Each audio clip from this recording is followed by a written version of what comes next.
And we are live. Shout out to the people tuning in this morning. Shout out to the people going out to work this morning. Shout out to the people coming in from work this morning. Extra special big up shout out to the people who work multiple jobs. I have the utmost respect for you. Shout out to my entrepreneurs, stay at home moms and pops. Shout out to my retirees. Shout out to the drivers. Shout out to the Uber driver, Lyft driver, truck driver, taxi driver, food delivery drivers, round town and long distance truck drivers. Shout out to the crossing guards and the school teachers, law enforcement personnel, medical field personnel, military personnel. Whatever your job description is, shout out to you. Shout out to the barbers in the barbershops, beauty salons, hairdressers. Shout out to the nail techs. Shout out to whatever it is you do for a living.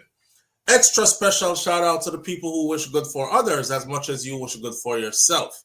Here we are on this beautiful Wednesday morning. It's hump day. Happy hump day, everybody. And we're getting it in for 1 hour. We have 1 hour on the clock this morning. That's all we have to work with. So right now it's 8:41. So by 9:41, I have to be off of here. All right. So we're gonna make the best we can out of our 1 hour that we have.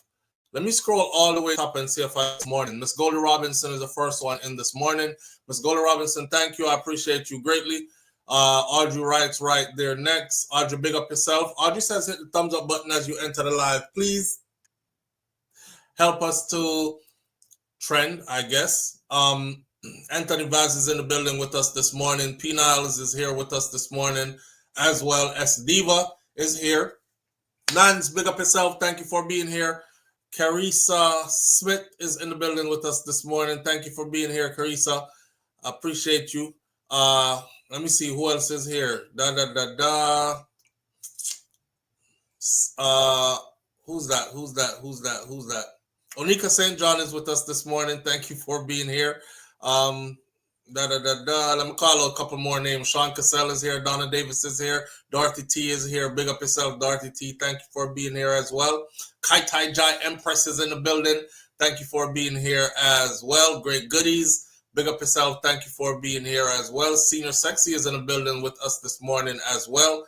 Miss Goldie Robinson again. Let me see. I don't want to miss anybody because I don't want anybody to feel left out. The names are pretty scattered, but we're going to leave that now and get into what we got to talk about. Mr. Article Don, big up yourself. BM, thank you for being here. Mistress B Talks Health and Wellness with a Twist. Thank you for being here. Elaine Brown, thank you for being here as well. Millicent Townsend is here as well. Nisha is in the building as well. Thank you for being here. Trini L. Bay, big up yourself, brother. Thank you for being here this morning as well. And big up to my whole Trini family, yes. Thank you all for being here and thank you all for tuning in. SouFLo, I be tuning in all the way from Trinidad. I said, damn, that's what's up. I love that. One Nemeds, 76, One Nemeds, thank you for being here. What a name. All right, listen. Let's run into our topics. Traveler 13, thank you for being here. Wayne Nathan, thank you for being here. I don't want to left out nobody, but if I left your name out, I apologize. All right? Ahead. It's still love and respect, same way. We only got a couple of things to talk about this morning. I will first talk about a couple of ways that you can volunteer. I figured I would use this platform to spread this about ways that you can volunteer. And this is if you are going to Jamaica anytime soon or over the holidays. You know, December is here now. Jamaica gets pretty festive around this time of year, leading into the new year. It's usually a very busy time of year in Jamaica. A whole heap of things are going. But of course, the hurricane passed, so they're also looking for people who are willing to volunteer, or people who are willing to step out and help, and be of use. So if you want to be progressive and productive and helpful and a humanitarian and all these other kind of things, here are some ways that you can. If you are in Jamaica on the ground. If you're not there, then you can find your favorite charity organization or your favorite person who is on the ground doing some work, and you can donate a thing to them and consider that your way of giving. If not, and you're on the ground and you want to be even more active, here are some ways. So, the World Central Kitchen has been on the ground in Jamaica providing hot meals to those who are affected by the Hurricane Melissa, to assist. You can volunteer to assist with cooking, sandwich making, meal delivery by foot or by car, etc., loading and unloading, kitchen supplies. Sign up, and you can sign up at their wck.org/volunteers. Or you can just put in Google World Central Kitchen, and their site will pop up, and it'll tell you from there how to volunteer if you want to volunteer. All right. So World Central Kitchen is one of those that we've seen on the ground in many communities. They are not connected to our government. It's not from our government. It is a charity organization, so to speak. They're out there doing it. And I think they've served over 1 million meals so far. Or is it Food for the Poor is another one. I know you have Sean Paul working with Food for the Poor. That's the organization he chooses to align himself with, Food for the Poor. So Food for the Poor continues to assist families with housing, food distribution, and post-hurricane relief. Volunteer help is needed, and you can do so and support them in their packaging, their distribution, and their community projects. And you can sign up at foodforthepoorja.org. That's another one, foodforthepoorja.org. All these also are reputable entities that are on the ground doing the work in a major way. And if you can't be there, then you can send $1 or $2. But if you can be there and you're in Jamaica looking for something to get involved in, then these are some of the good things that's going on that you can get involved in. Support Jamaica. So the government of Jamaica is mobilizing volunteers to support communities that are affected by Hurricane Melissa. And through their official platform, they are connecting volunteers with structured, vetted opportunities for national service. Whether you want to assist in disaster response, social services, community development, this portal is a reliable place to start, and you can sign up at supportjamaica.gov. That's simple, supportjamaica.gov. Some of you are school teachers. I don't know. Well, school won't be open during the holiday season, so that would be irrelevant. I was going to say some of your school teachers, you could lend your expertise. But I saw where a brother and sister turned their yard into a school, and they now have 40-something students from their community and neighboring communities of children who them house blow away. And, their school is closed for now, but will be open soon. But those kids don't look like they'll be making it back to school. So the brother and sister have taken up on themselves to actually school the children in the meantime. You know how it go already for children. If you don't stay sharp with it, you start to lose it. The children get sidetracked. Their learning is affected. Plus all that's going on around them. Them need positive things to keep their minds occupied, right? Right. So I was watching their video. I will post their video later. I was watching their video. I was trying to reach out to them. They didn't have a contact, though. Them just post a video and say, if you want to help us, you can help us by donating like books and pencil and pen and paper and stuff. They're not asking for money. And they said, or you can donate by helping you, by giving us some of your time if you're close by and available as well. Come in and do some activities with the kids or whatever. So I'll get more into their stuff in a minute. I'll give you a couple more of these, and then we'll get into another topic. I know I sound kind of rushed, and I feel kind of rushed, but we have 1 hour, and we're going to compact everything into 1 hour. Then, of course, you can go to your local church, community group, or circle of friends. Sometimes the most impactful help happens with those who are closest to home. Many churches and neighborhood groups are organizing food drives, home cleaning efforts, repair, and emotional support initiatives for families who are affected by Hurricane Melissa. Gather your friends. You and a group of friends or co-workers or a group of your family members can get together and make this a family outing or something, a project that you do as a family. People are actually gathering their groups and going into these places where some people houses, the house is still there, but the house is caked in mud inside, or inside is so dirty and messed up. Them need some help reorganizing. You have a lot of elderly people who live by themselves and their family is not around them and them just dead it. So them need help, right? So you find somebody you can help and you be of some help. In saying this, somebody said yesterday, SouFlo, the church them are doing stuff. Why you up here making video talking about you calling out the churches? How you calling out the churches and the church them busy and give out food and stuff? I never said anything about giving out food. I said the people who have no place to sleep, who are sleeping outside. Because I see some people, them have a tarpaulin or chapaulin as we call it. Them have that with like 4 stick jam up or 4 piece of wood jam up in the ground and them string the tarpaulin over it, and that's where they're sleeping, and they actually sleep outside during the nighttime as well. If we're having people like these, or the ones whose houses are completely blown away and they are held up in these schools, why not transfer some of these churches, especially these big, nice, elaborate churches, why not transform them into a place where the people can sleep? Like put a couple of cots in there. You have the nice church, you have one bathroom there at the church, you know, get the people them inside instead of them being there. And the big deal about opening up the schools, send the people them into the church and open up the schools so people them can go back to school. No big deal. I wasn't talking about them giving out food or care packages. All right, just so you understand that. Then there's an organization called the AFJ Partners, and they partner with local organizations to support education, healthcare, disaster relief efforts.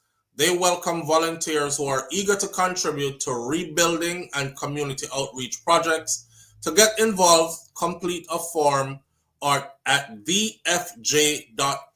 All these are easy.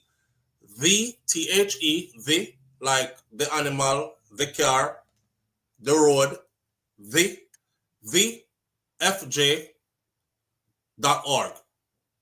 And you can be a part of them. Their organizations, they're pretty busy as well. They're out there on the ground doing it. Here's another thing you can do, which is something that we've talked about doing, is to adopt a family yourself. So if you prefer something more personal, consider adopting a family that is affected by Hurricane Melissa. You can provide groceries, school supplies, home repair support, or simply just bring a little joy during the holidays. Even one family that is helped can make a difference. A member of Parliament for Westmoreland Eastern, among the hardest hit sections of Jamaica, has launched his own Adopt a Family initiative aimed at providing a direct link between potential donors and constituents worst affected by Melissa. So we can like reach out to, which is what I'm going to be doing, is reaching out to Dr. Dayton through his initiative and seeing where we can go from there, because him up on the ground and it's his constituency, right? Even though, remember I said that's where Shakira comes from, so her family is there also. And like I told y'all before, we have family in the thick of all this as well, right? All right, so while I'm there, I ask for help for other people, for people that need help too, which I'll work that out with myself as we go along, all right? But adopting a family is definitely a way to go. Choose one family, and you can't save everybody.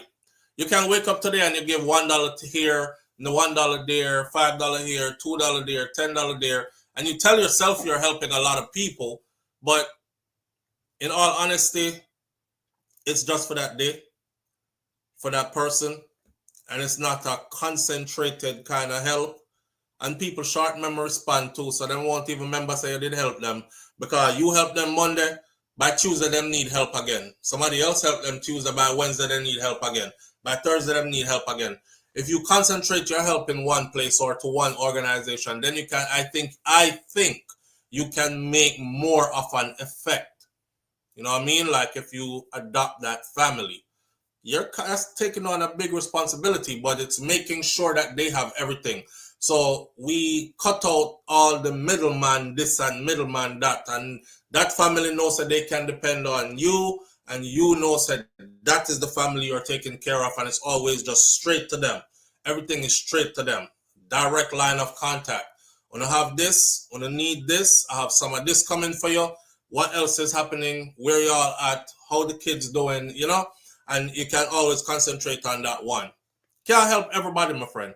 But try it already. It's disheartening, but you really can't do it. You really can't do it. You'll feel more better if you just concentrate in one place. I don't want to put out the organization here name because nope, don't want to put out this one either name because so we're gonna leave it at that. The other two organizations I've had bad experiences with them. I had a good experience with one of them, but then there are bad things about them that so I'm not going to suggest them to anybody.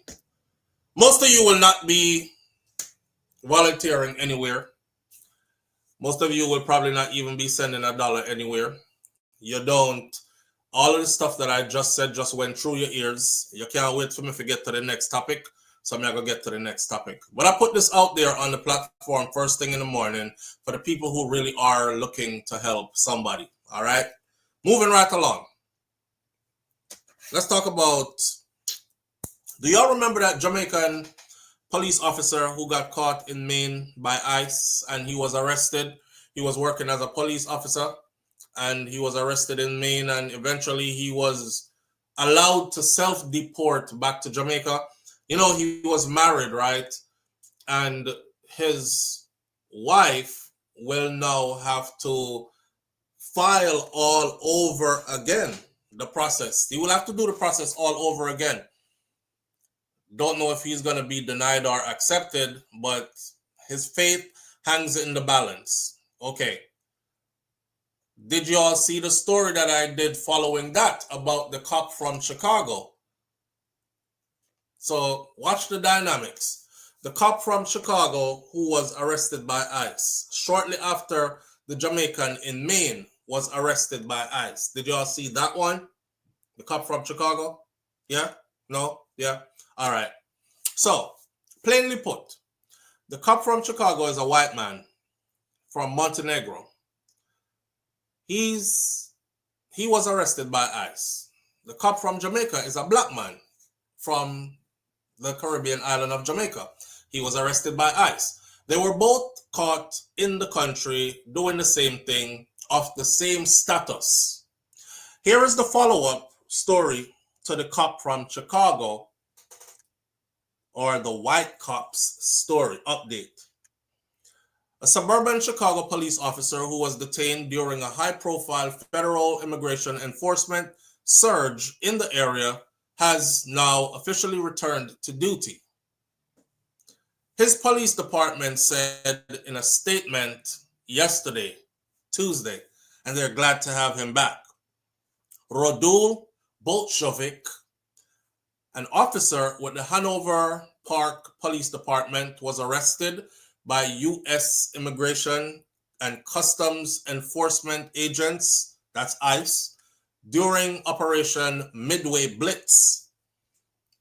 A months-long deportation campaign was launched by the administration of U.S. President Donald Trump in the Chicago area in September, where Donald Trump said he was going to storm Chicago with his ICE agents, and him and Chicago's mayor got into the back and forth because the mayor said, we don't want them here, and Trump said, well, I'm sending them, and I'm sending even more now that you don't want them. Well, the Department of Homeland Security, which oversees ICE, announced that Bolshevik's arrest with much fanfare in the press release. They announced it with much fanfare in the press release in October 16th, not too long ago, saying that he had overstayed he came to the US on a tourist visa, and he overstayed that visa by many years after arriving in the United States of America from Montenegro. He was supposed to be here for a short period of time, just like the Jamaican dude, but he just did not go back to his country. But the Hanover Police Department quickly responded with a statement saying that Bojovic was working in the country legally. That's the same thing that the police department in Maine said about the Jamaican police officer. Remember, they said that they went through all the legal channels that the government has set up for them to verify somebody before they are able to hire them. And that Jamaican guy, he didn't have no inside, like everybody was speculating. He didn't have any inside person working on the inside for him. They made a mistake, I think, and that one slipped by them, which might have been what happened in this case too. So he ended up getting found okay to work in the US, even though he had been here for years past the day he was supposed to leave with no legal documents to be here. Same thing in both cases. Having presented a work authorization card and passed the FBI and Illinois State Police background checks. Same thing for the guy in Maine. He presented a valid work authorization card and he had passed the FBI test background check as well. There was no immediate response to the request. News media houses seeking some kind of comment from ICE. They're like, wow, I didn't know ICE was doing like catch and release. This is a police officer. He works with a live firearm on his hip, and he is illegally in the country, but somehow has attained proper work authorization. Make it make sense. Well, when he was arrested, he was held at a detention center in Brazil, Indiana. And according to ICE's online detainee locator, he was released on bond October 31st. Mind you, he was arrested October 16th. Before the month was done, he was out of ICE on what they call immigration probation. Didn't they say they're not doing any more catch and release? Well, he got a catch and release, and he got put on the same thing. He was released on bond on October 31st. And he is now back at his police station where he was employed before. Oh, my first video, I think YouTube I don't know if they purposely tanked the video or what, or just nobody was interested in the story, because I tried to draw the same dynamics before just to show everybody. Obviously, the first thing I was thinking was, is this about race? So maybe this is not so much about immigration, but more about race. Because a lot of people, when the Jamaican dude got caught, they were like, well, he doesn't have a criminal record. He's been here working as a police officer.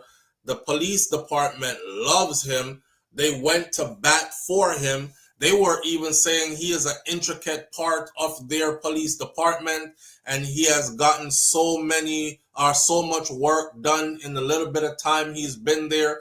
The people in the community love him. His chain of command loves him. The other officers value him as a valuable part of their team because he's so brave and strong and all this other stuff, right? And of course, a lot of people were like, damn, if y'all saying all that good stuff about him, legalize his paperwork and keep him. Why are you going to send him back when he is such a valid asset? Isn't this the type of person we're trying to get to be in the country? It's supposed to be about throwing out the criminal-minded people and keeping those who are law-abiding, tax-paying, good citizens. Jamaican dude didn't get to stay. He didn't get to stay. He got deported. Well, he was allowed to self-deport. So now that we look at this Caucasian police officer who pretty much went down the same line, the same road, and now he is back on duty released on bond pending further whatever.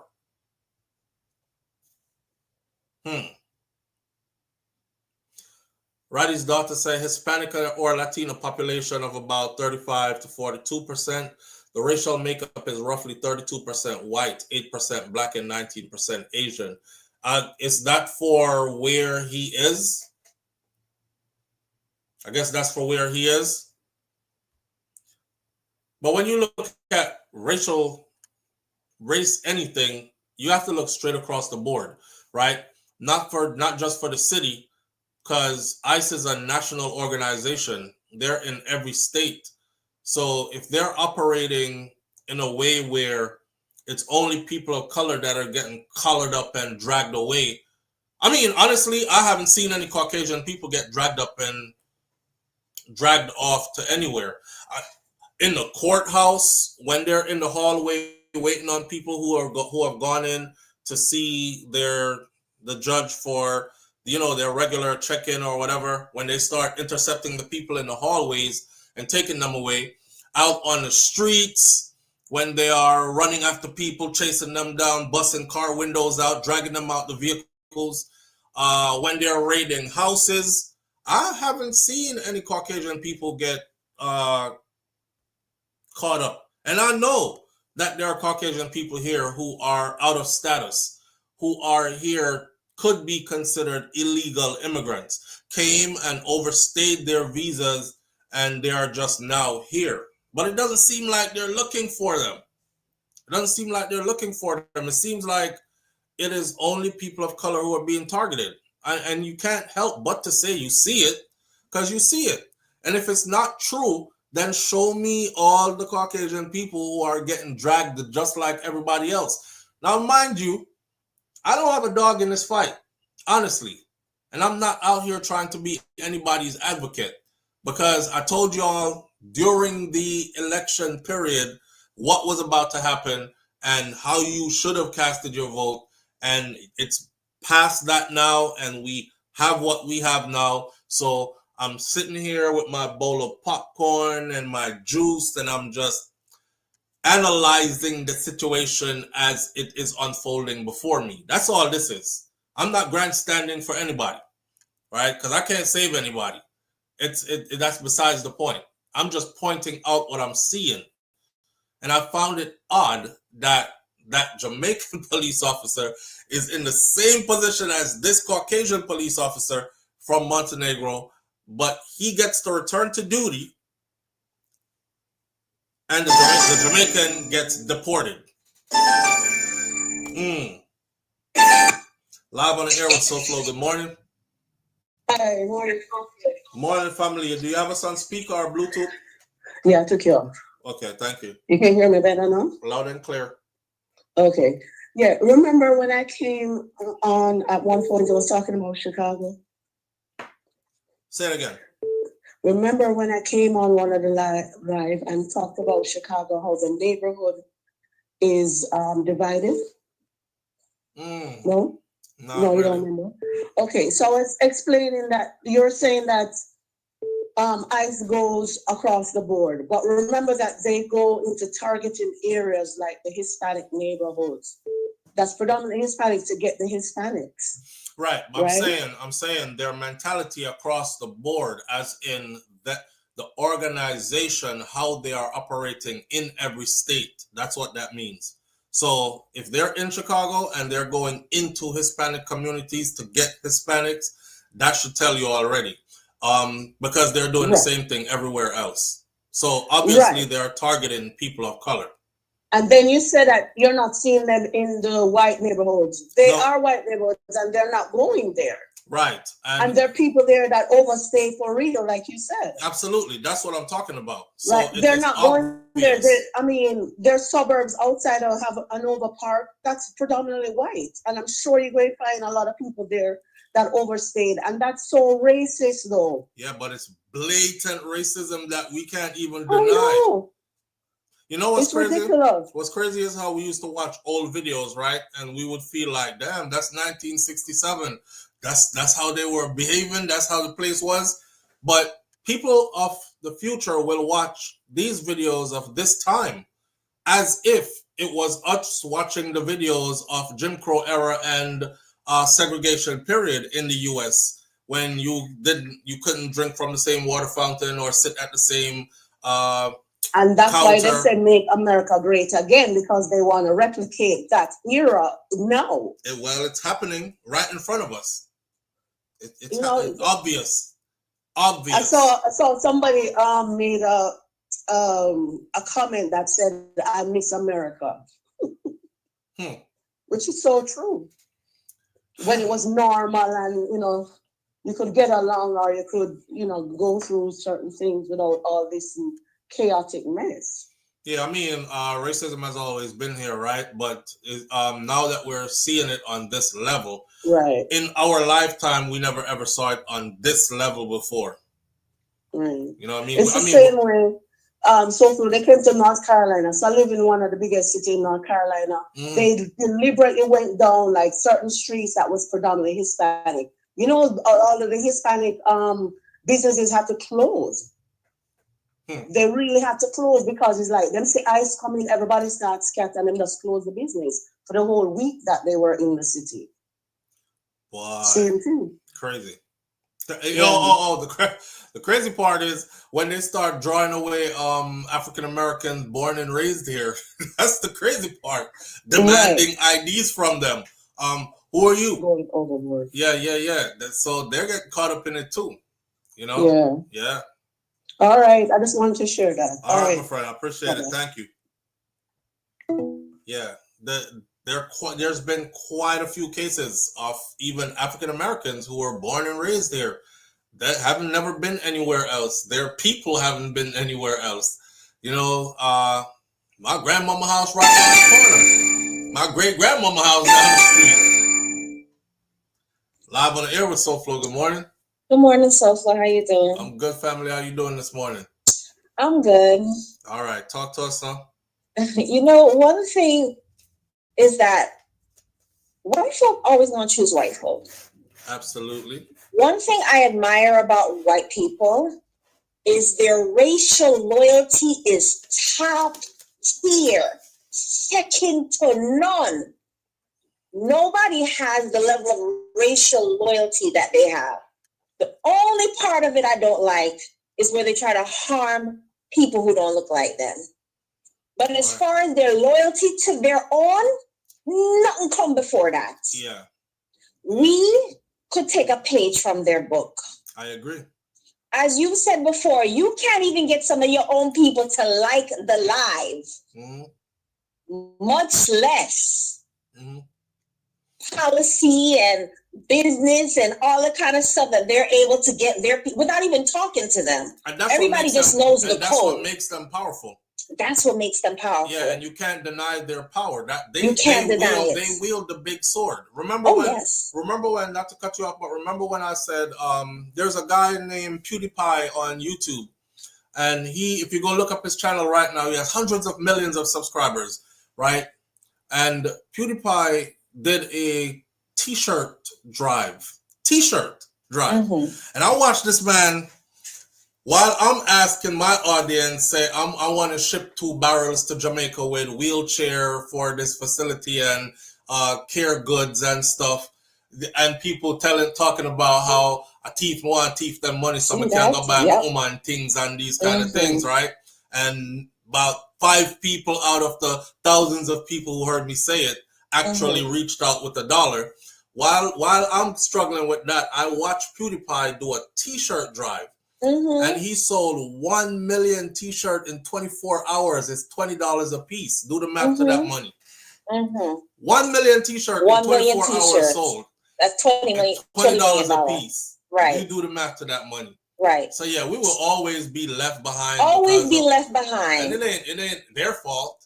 No. It's our fault. Not at this point. It's our fault. Because let me tell you something. White people don't pocket watch white people. White people want other white people to be wealthy. And that's what I noticed about them. They want other white people to be prosperous. Absolutely. Even if they themselves are not experiencing that level of prosperity, it's like vicariously. They feel it. Facts. That prosperity to see their own at the top. Facts. You understand what I'm saying? Yeah. So all the injustice, all the black folks This call is no longer being recorded. I'm in that. Mm. Because if we just on a basic level behave the way they behave, Right. then we would have nothing to complain about. It's kind of like when I was saying, you know, I used to do videos where I was like, oh damn, Jamaica is being sold out, bought off by the Chinese. And I kept doing these videos because every time I would dig, I would find Chinese investors. And I'm like, they're really like coming into the country. Now they're in our school curriculum. I don't know if y'all know this, but Mandarin is being taught in school in Jamaica. Yeah, and they have an institution there now as well that works with, I believe they work with the University of the West Indies. So they're really cementing themselves in, right? And then one day I sat back and I said to myself, we could actually take a page from their book. Look, stop talking about how they're gathering up and how they're taking advantage of. What happened to us? Yeah. What happened to us? Because, you know, it's because they have pooled their resources together, and it is because they have so much respect for their own that they are so powerful and they're able to make these power moves. That's the only reason. It's the only reason. Listen, you see them people? You see, even if they don't like each other, I bet you say they don't like each other way less than they don't like you. Exactly. Even if they don't like each other, they can put that to the side when it comes to race first. Yes. The small hot people, them. Yes. The regular white people, them. Yes. And the Asians. Let me tell you something. Yeah. And even to the honestly, everybody but we, to be honest with you, because we still think like a slave. Because only a slave thinks that he can be successful as an individual. Only a slave wants to go up the ladder and don't want to bring nobody else up with him. Only a slave goes to a business and want discount after discount and all that kind of stuff. And pocket watch and won't check a light because they don't want you to have money in your pocket. They want to have a black man with his black wife and his black kids to have money in their pocket. Right. Only a slave. And the people who think like that, the people who think like that, their children will also be slaves. And their children's children will also be slaves. And until we change that mindset and start to really love our people, you see me? Nothing make me more happy than seeing black people successful. Exactly. Even if I don't reach your pinnacle, it make me feel like, all right, we are reached somewhere. Yes. You hear me? I celebrate like it's me. I reach celebrate somewhere. like it's me, like it's my success. You know what I'm saying? And that inspired me like, damn, I could do it too. I can, even if I don't get to that level, I can move up a little bit. We can reach somewhere. We will never reach nowhere. True. Never. We can't blame. We can't blame nobody else at this point. Have to stop the blaming. Have to stop the blaming. It is what has put others in position of power, and we know the ingredients. We know what's supposed to be done. We know it. But the slave. Let me tell you. You see them people. You see the slavery minds. It them anchor it good, man. Them do a good job. Boy, yeah. It's set. Yeah. It's set. Yeah.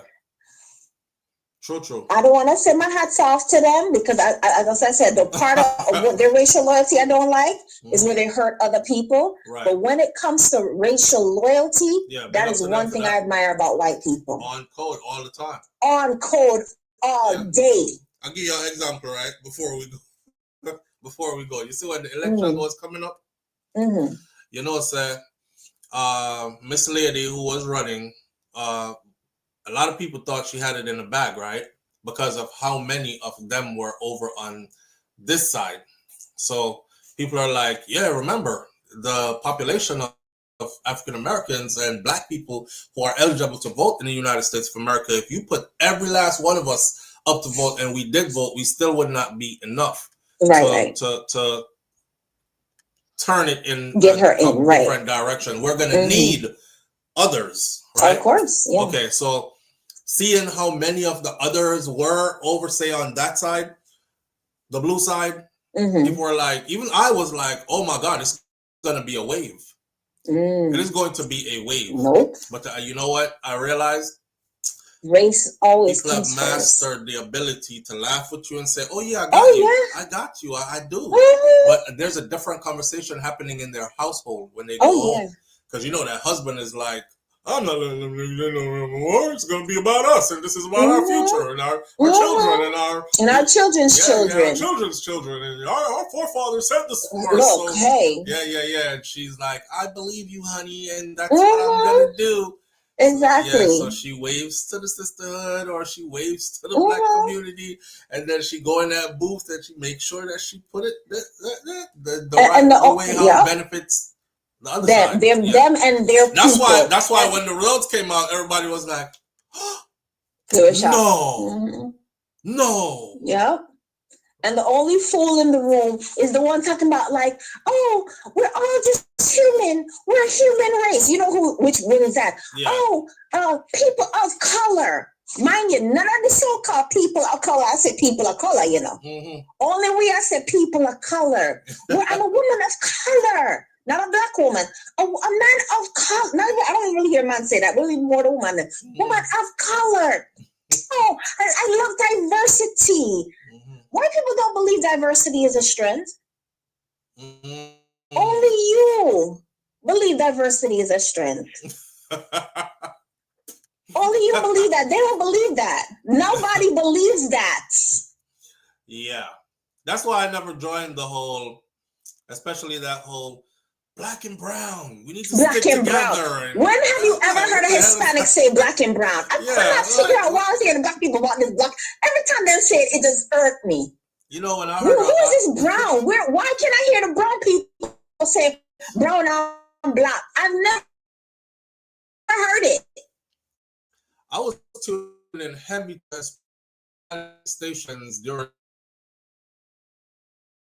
something. I was thinking maybe I'm understanding wrong. And when I see the amount of video, like especially after the results, there was one Hispanic man. He said, "Black people, I apologize. I am so sorry. I guess it's our time now to take our ass whipping.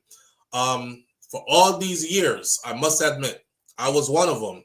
My family is like that too, where we always, if we saw y'all getting shot at a traffic stop, if we saw you getting thrown down and arrested, knee on your neck or whatever, we always said, well, why doesn't he stop fighting and why doesn't he just comply? And why did we always said that. And he said, now that the knee is on our neck, we feel it now.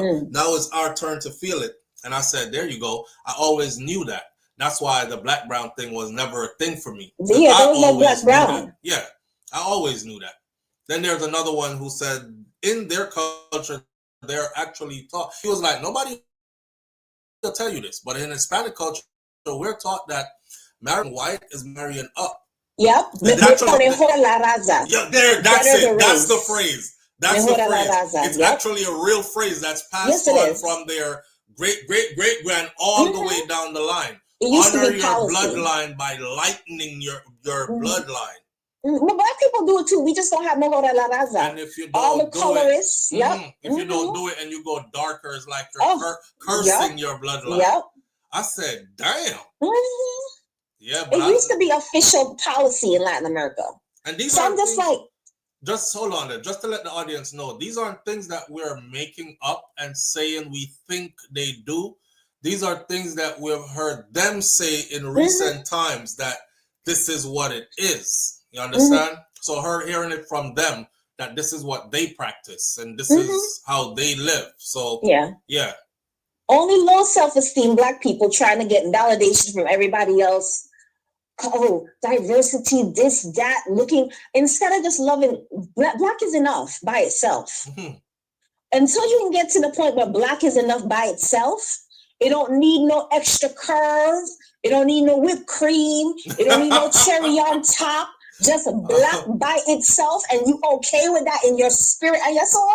You're slave. And you have to go deal with that. Why? It is what it is. Until I don't know that until I will come, but we are gonna continue to get the beating, and I'm not even mad about it at this point. I'm not either. It's just sitting back and seeing what it is, you know? Yeah. At this point. Just sitting back and observing and speaking about what I'm seeing. That's it. It is what it is. When our head chip in, when our common sense chip in, it chip in. Yeah. Until that day comes, we're gonna be on the bottom of somebody. Now, when we figure out why we there, then we'll get our act together. That's it. Absolutely. Simple. All right, my friend. Thank you. Yeah, boy. So it's obvious to see what's going on. I mean, I'm calling it out. I live here in the United States of America. I don't think it's anti-American for me to say what I'm seeing. It's just what I'm seeing. You know what I mean? Everybody else needs to be aware of it too.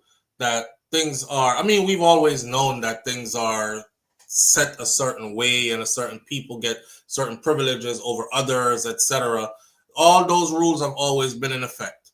But me updating a story that I covered recently and seeing that this is the outcome compared to the other person who went through the same thing. Now, you know what I was thinking about the Jamaican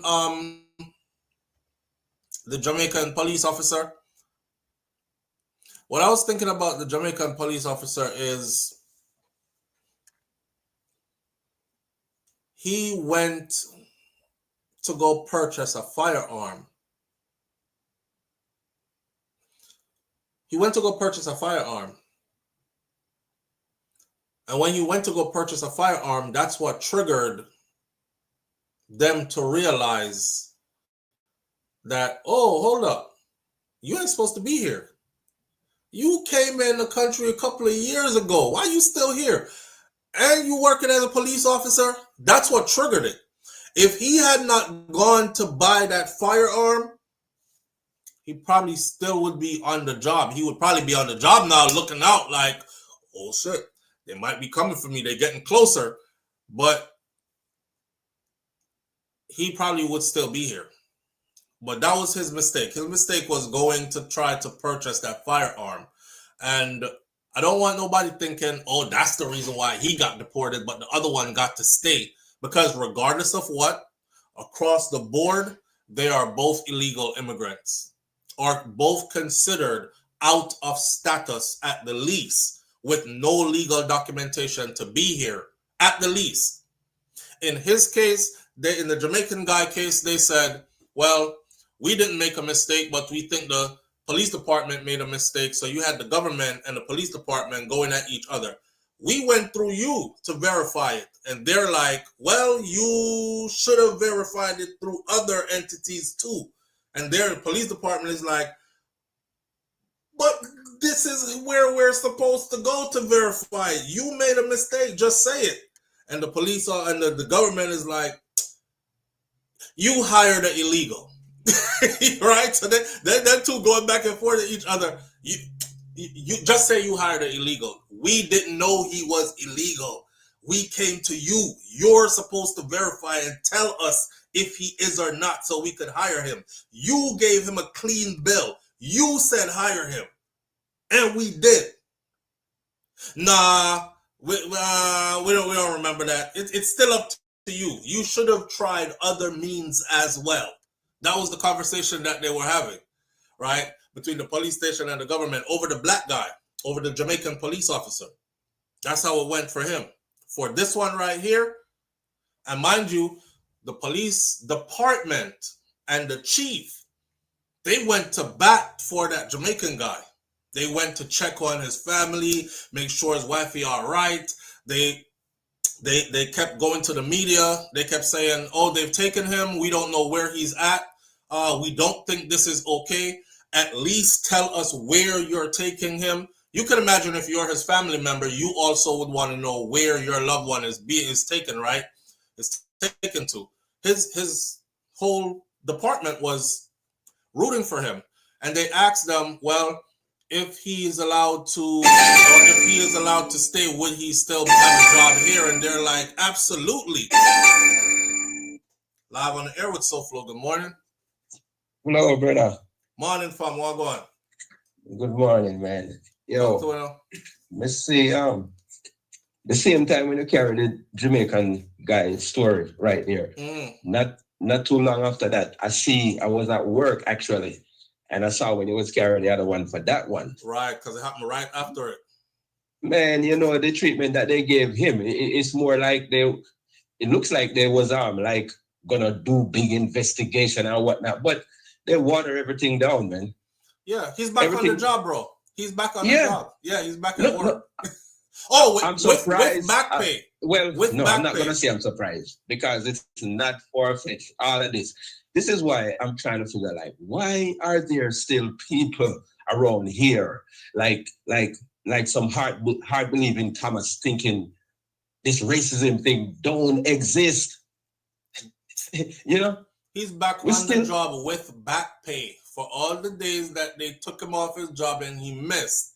He's getting his back pay for that too. It says it right here. Not only that, right? Not only back pay, but you know, his salary when he started was, I believe, if you watch my first video, it would tell you it was like supposed to be $50,000 to $60,000 a year, and then do you know how much he made with overtime and bonuses and all that for 2025 so far?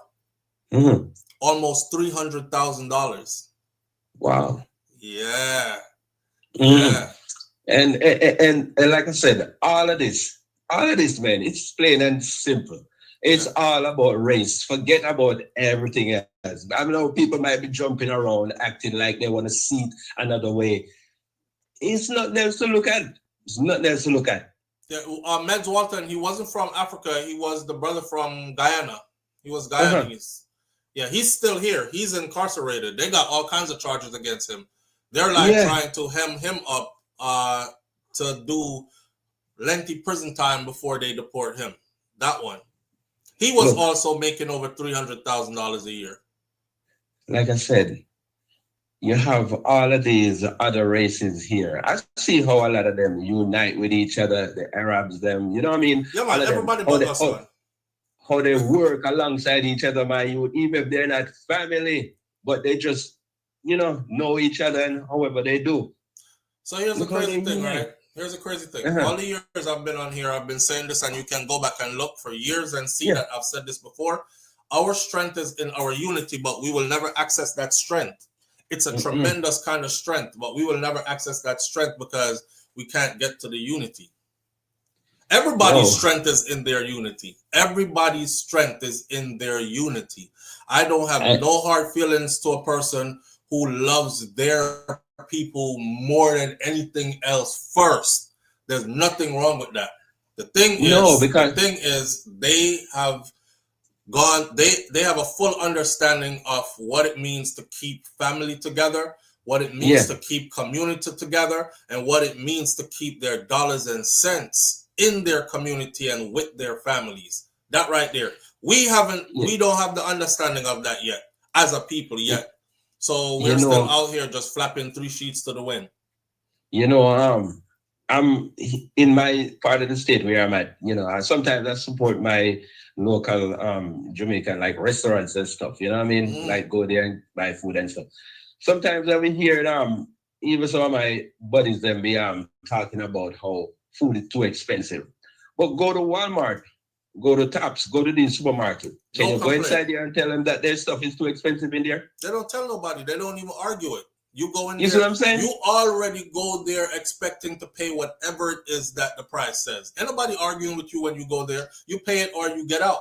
That's it. They don't do that. Right. Yo, I'm telling you though, man, it's like the way I seen it, man, it's like right now the story that you was gonna bring on this man. Now I'm listening for the other because I see the first part of it. So I was listening for this part to see if he was gonna self-deport or they was gonna deport him. But that's what I was looking to see. With open arms. Somebody linked me yesterday and said, SouFlo, you have to do an update on it, dig a little deeper. And I was like, I wonder what's going on. So I went and go look it up this morning, and I'm like, oh wow. But I want the person to tell me if there's another deeper. Like they might know something else, like why he actually end up getting put back on duty.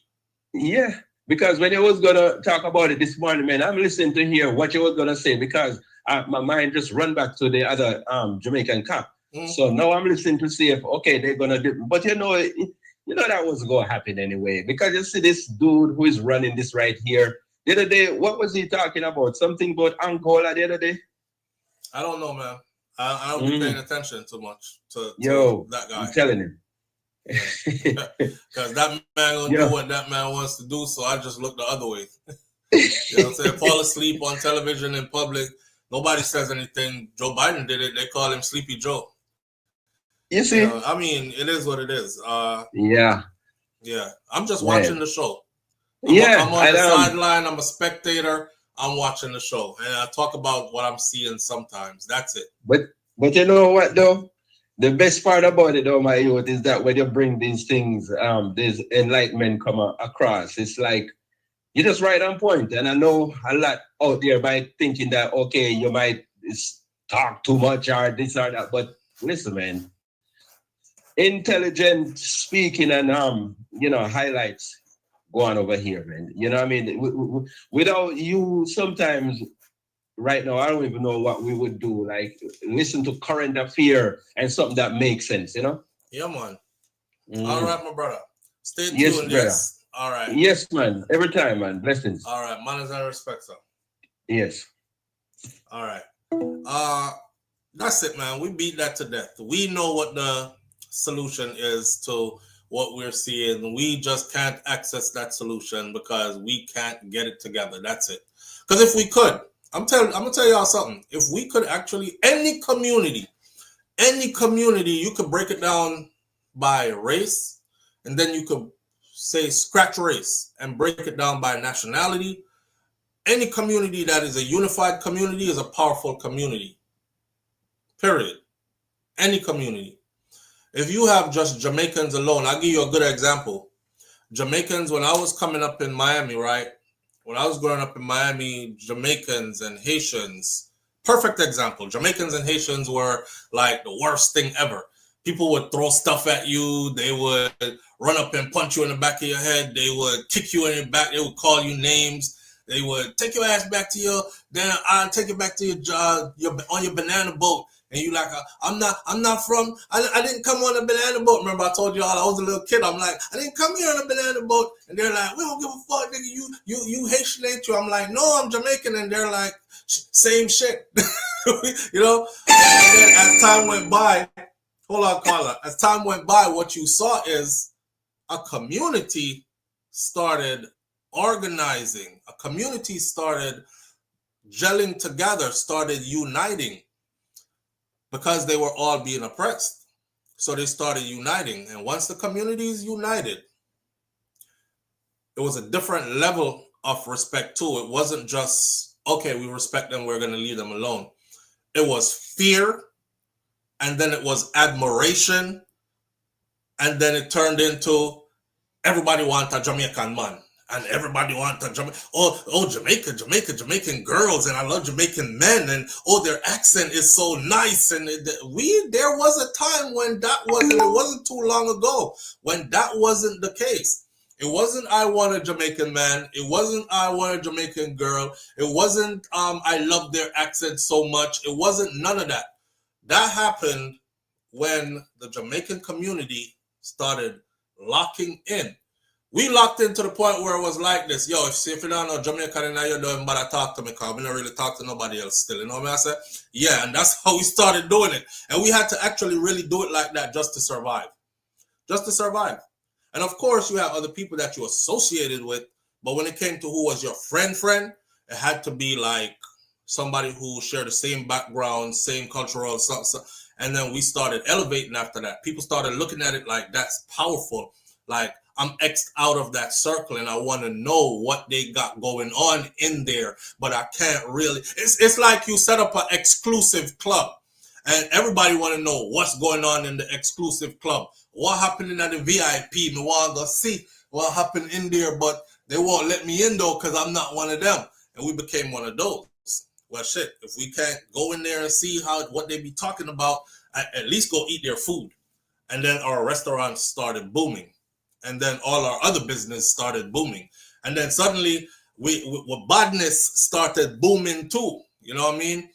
Man walk in and chop up the place. And before you know it, it's like, yo, don't them Jamaicans, I'm telling you, they crazy. Everybody will have to pay.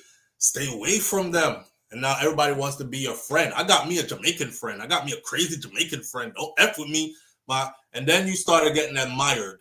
And then they wanted to be like you. And say that again. How you say it? Papa clot. No. Okay, say it again. Let me try to catch it. Say it again. One more time. You know how I got tired of that? Growing up here, you know how tired I got of that? I was trying to bring my accent to be so good that I wouldn't hear it again, right? Oh, you Jamaican. Talk it then. I don't believe you. Say it. And they would do that just for us to say something.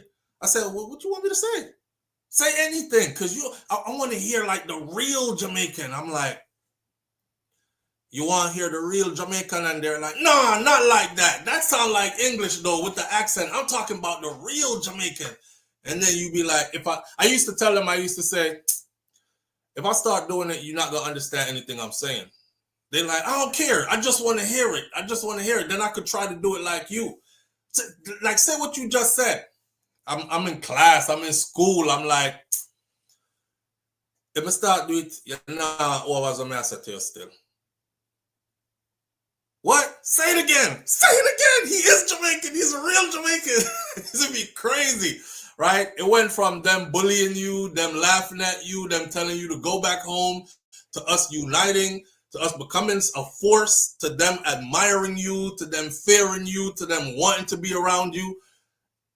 Every community is powerful once they're united. Take out race out of it.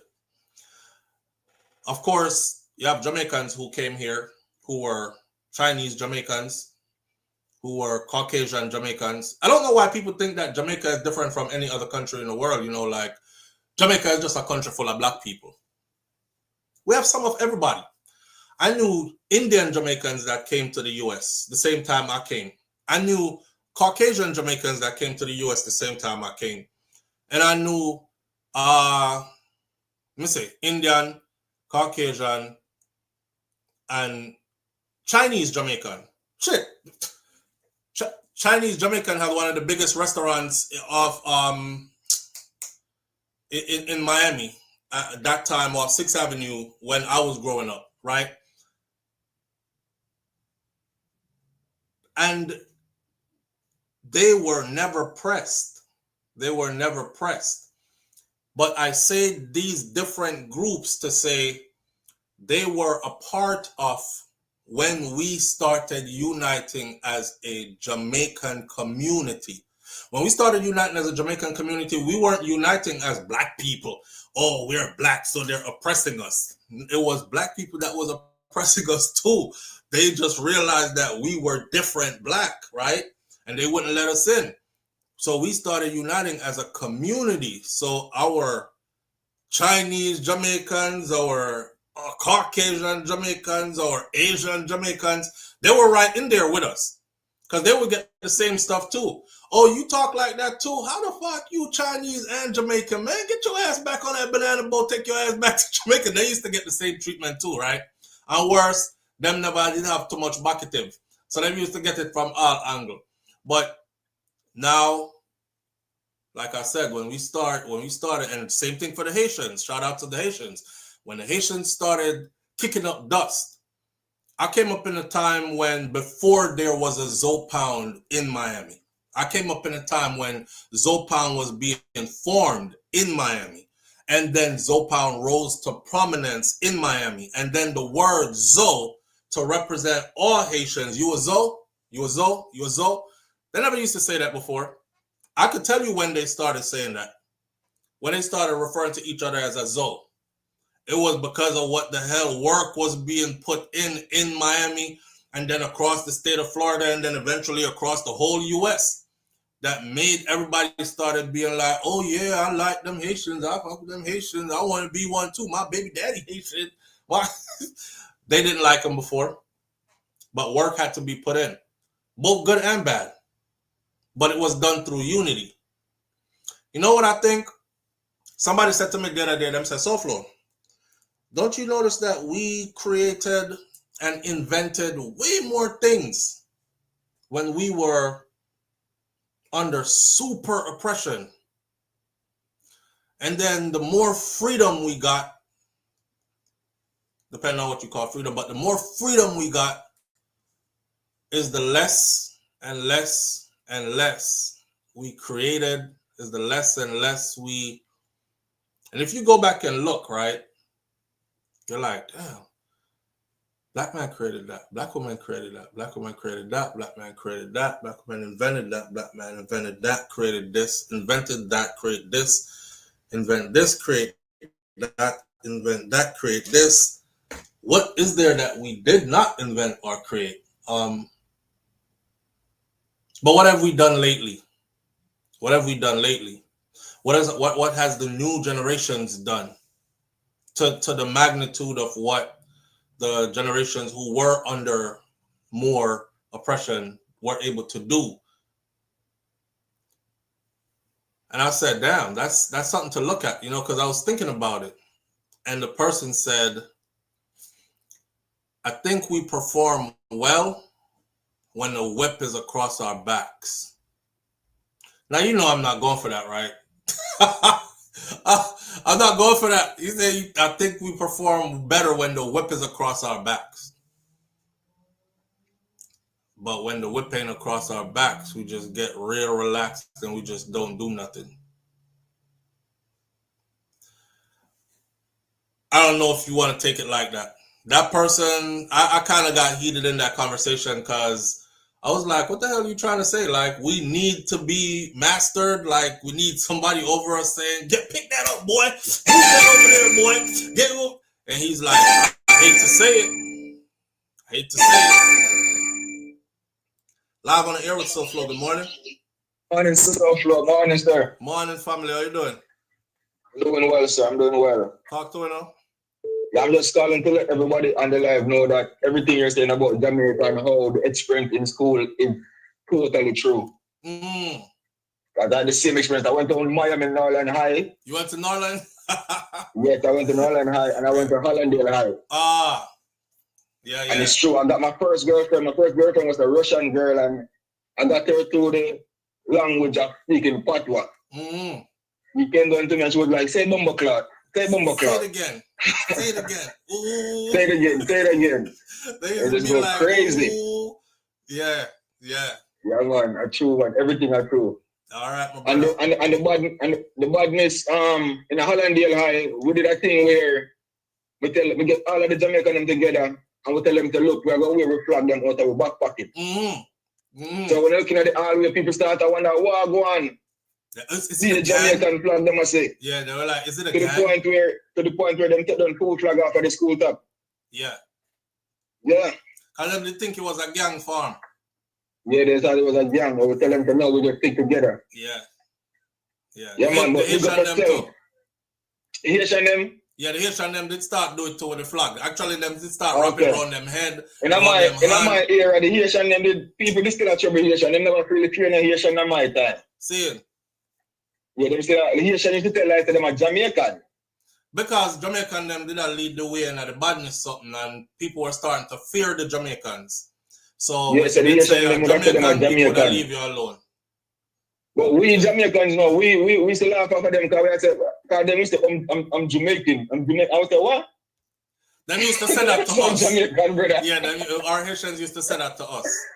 Yeah, but we used to when they say to the young kid, we're gonna disapprove them. Right, we just let them go on. But when them say it to us though, I kinda used to look on them like, oh God, they're under pressure and I look for refuge, Because it was rough. It was rough, blood. All right, my but brother. pick up your step though. Manners and respect, fam. All right, bless. Especially the girls. The girls used to be like, ooh, like, I don't know, that long ooh, that every time them say it again. And you would say it again, and them like, ooh. I should have known back then that we had something, you know what I'm saying? We never did no car, we did para, and we did in a survival mode. But we see it now.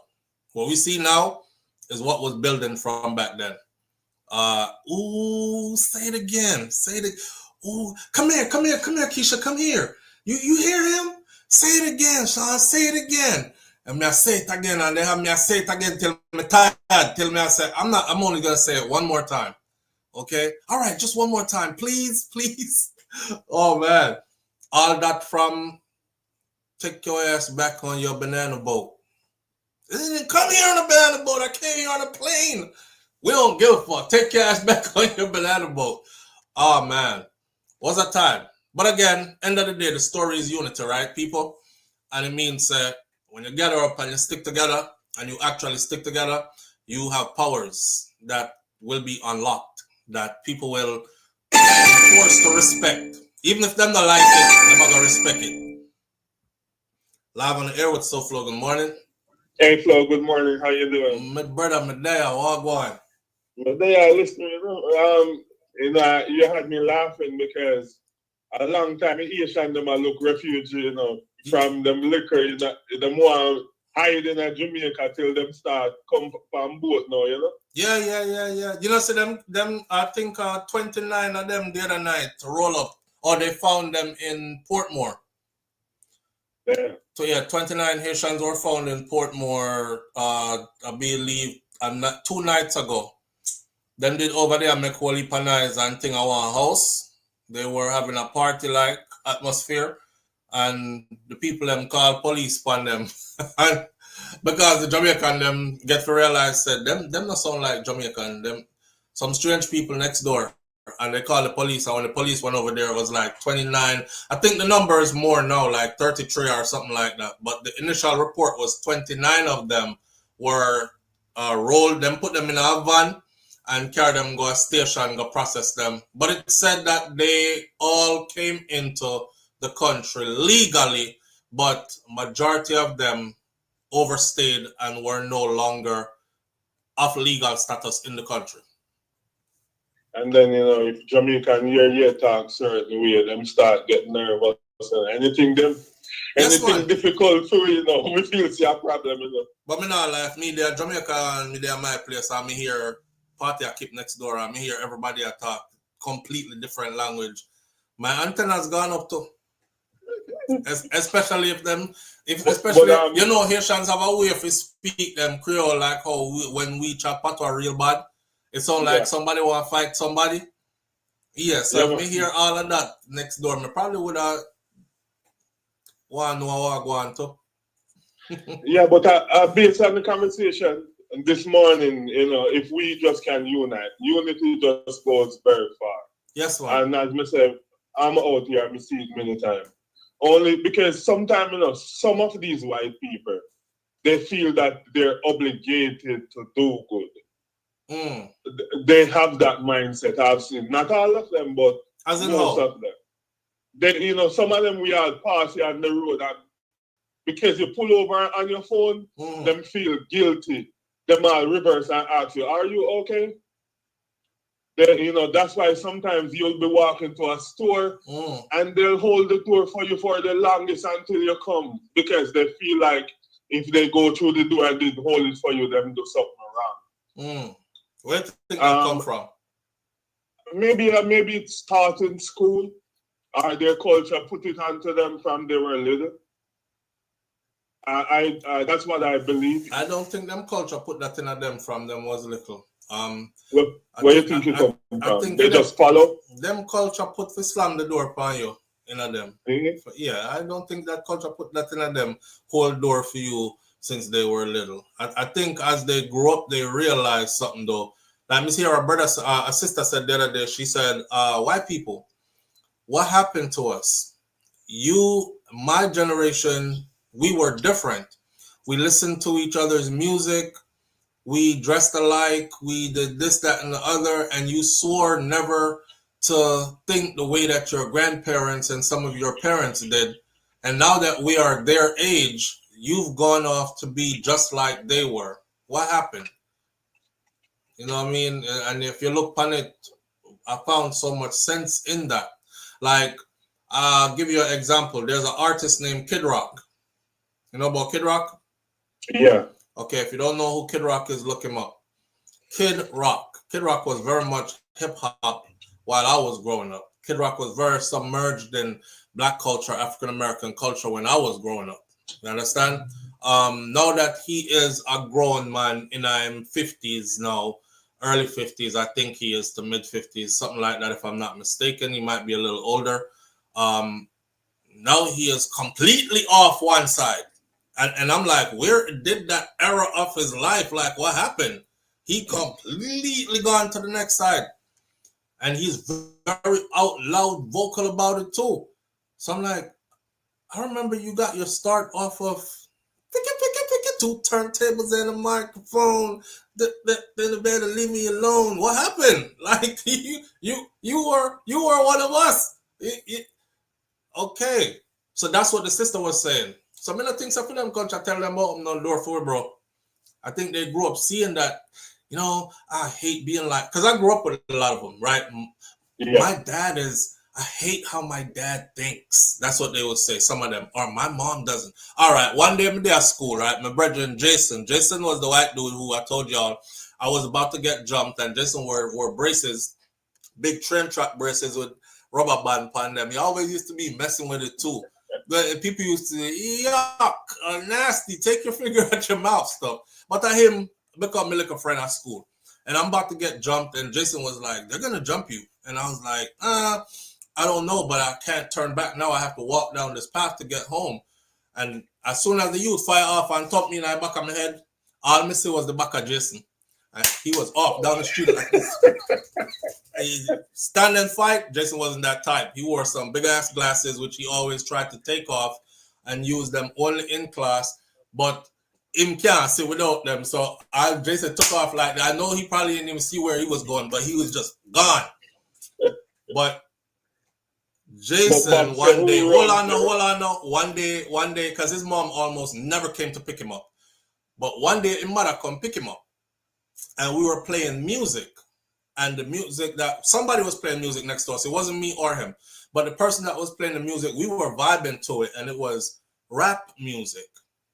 And his mother opened the car door and said, "You're listening to that jungle music." Or Jungle Bunny music. She either said jungle music or Jungle Bunny music. And I thought, wow. And she said, it's just a phase they're going through and it won't be here for much longer. Come on, Jason. Jason jumps in the car. See y'all later. Bye. Drive off. And that stuck with me. Rap music was Jungle Bunny music to them. And it's a phase where I go through and it won't be here for that long. If you think about when rap music started, plus when I came to the US, it wasn't further off from when it started. So it was still in its infancy stage, right? That's how them used to see it. Until white rappers started getting a pass and being in the culture, then they started loving hip hop. But every white person, when me know, their favorite rapper was a white person too, a white rapper. That's why a lot of them love Eminem or anybody else. They won't even like a black rapper. And it doesn't matter the context, because you could be rapping the same thing about what Eminem raps about. Them still just like who them like, because who them like look like them and still endears them to this culture. The dynamics I'm trying to show you is quite complicated, but you have sense for see it, you can't see it. Well, Mr. Believe said they support, we just wish we can believe and support each other. Because me tell you, sometimes I've seen where me see me drive in, certain areas. And every day these people just leave a liquor stall and leave their fruits, and people will go there, pick up fruit, and sometimes they don't even, they take out their change if they have to and leave the money, or sometimes they say, you know what, it's now 2 o'clock and this person seems like they don't sell much. Let me just give them $20. They feel good doing good. But sometimes, somehow, we then just pull up and just take out every money and pick up the fruits and gone. Well, I don't know that already. Reparations. Yo, I want to think we did enough flow, You see, when you talk, people walk away and say, you know what? Me really Yo, bro. Yo, like that video you did this morning too? When you break it down and explain me, say, yo, which one? You have enough the one where you did about sicker rhymes. Oh, you know, so me take it but- down. You take it down? I take it down. I have to put it back up. Oh, thank you for saying that. So we can tell the audience. Y'all, please go check out this video I'm about to put up when we finish this live right here. It's a video about Sicka Rhymes. Sicka Rhymes used to be known as the Gaza VP. He's the VP of Vybz Kartel's movement. They don't speak to him or deal with him anymore. But I'll explain way deeper into what a guan and what a guan. He just released a new track where he's explaining also. But we put up the video this morning, right? Bright and early. And 20 minutes into the video, YouTube has the video as 0 views. But I saw it. But a whole heap of 12 comment minutes and 0 views. Yeah, but a whole 20 minutes in, still 0 views. A whole heap of comment upon it, whole heap of thumbs up, but 0 views. So usually when that happens to the video, I have to take the video down and put the video back up again. For some reason, it's like they didn't catch it, and them, or they are just stifling the views, or whatever the case is. So I can't leave the video up like that, because I've done it before, left it up thinking they would eventually fix it, and they didn't. And I wake up the next day and my video is like 20 views. Yeah, me see it, man. Me say, oh, them hold on for the views for now and then. Nah, move. Till me I'll refresh. And then me I can comment and me say, oh, fuck, the video get fucked, you know. Yeah, it did. And that's why but I, as me say, I like how you explain things. So even sometimes the haters, them come, if them listening to the end, they'll walk away educated instead of walk away uneducated. Yeah, bro. I don't know already. If I deal with that business there, then I'm definitely going to have to do it the right way. Not true? And it's out a certain level of respect still. But that's just always your personality. Because right now, me and you can have friends. And me call and they say something, and I said, Jerome, you sure you didn't do anything? Yeah. You call me out the same way. Just so, being balanced. Yeah, you always do this. So even when you say Sicka Rhymes, you know, when you look at things. Don't tell them, Jerome. Don't tell them, Jerome. Don't tell them. Because the video when you say, me fuck up the movie. Yeah. Y'all give them, y'all talk about the whole line movie. And then yo, do your thing. Big up yourself. Man has our respect, sir. That's one of the worst things when a person talk how the movie go and expect. You're gonna still go watch the movie when you're done. Yeah, don't do it. All right, move on. All right, brother. Manners. All right. Oh man. Forgot to ask Jerome about his mom. I hope she's doing well. Remember I tell us the other day that his mom was in the hospital and she had multiple organs removed? Yeah. I've been checking with him, but you want to check with him again. More recent to ask. No spoilers. Exactly. I'll put the video back up when we're done with all this right here. Trust me, I'm very conscious that I've gone past the hour where we said we weren't gonna go past. I'm very conscious of it, but I'm rearranging stuff in my mind, like pushing stuff back. I can still get it done a little bit more time or whatever. All right, moving on to our next topic that I wanted to talk about this morning, right? How do y'all feel about the new Diddy documentary that was done by 50 Cent? How y'all feel about that? I'm gonna tell you straight off the bat. I'll lead the way. The new Diddy documentary that was done by 50 Cent. I don't know if y'all have seen it yet. I think it just dropped, and I think it's done in multiple pieces. Zaro Kid, big up yourself. Thank you for being here. Stacey Ann says I did not watch it. All right, Stacey. So you didn't watch it. Me? Please check on Marie's messages too, SouFlo. Marie's messages too. Okay, will do. Oh, you mean Marie's message 411 TV? Please check on her. All right.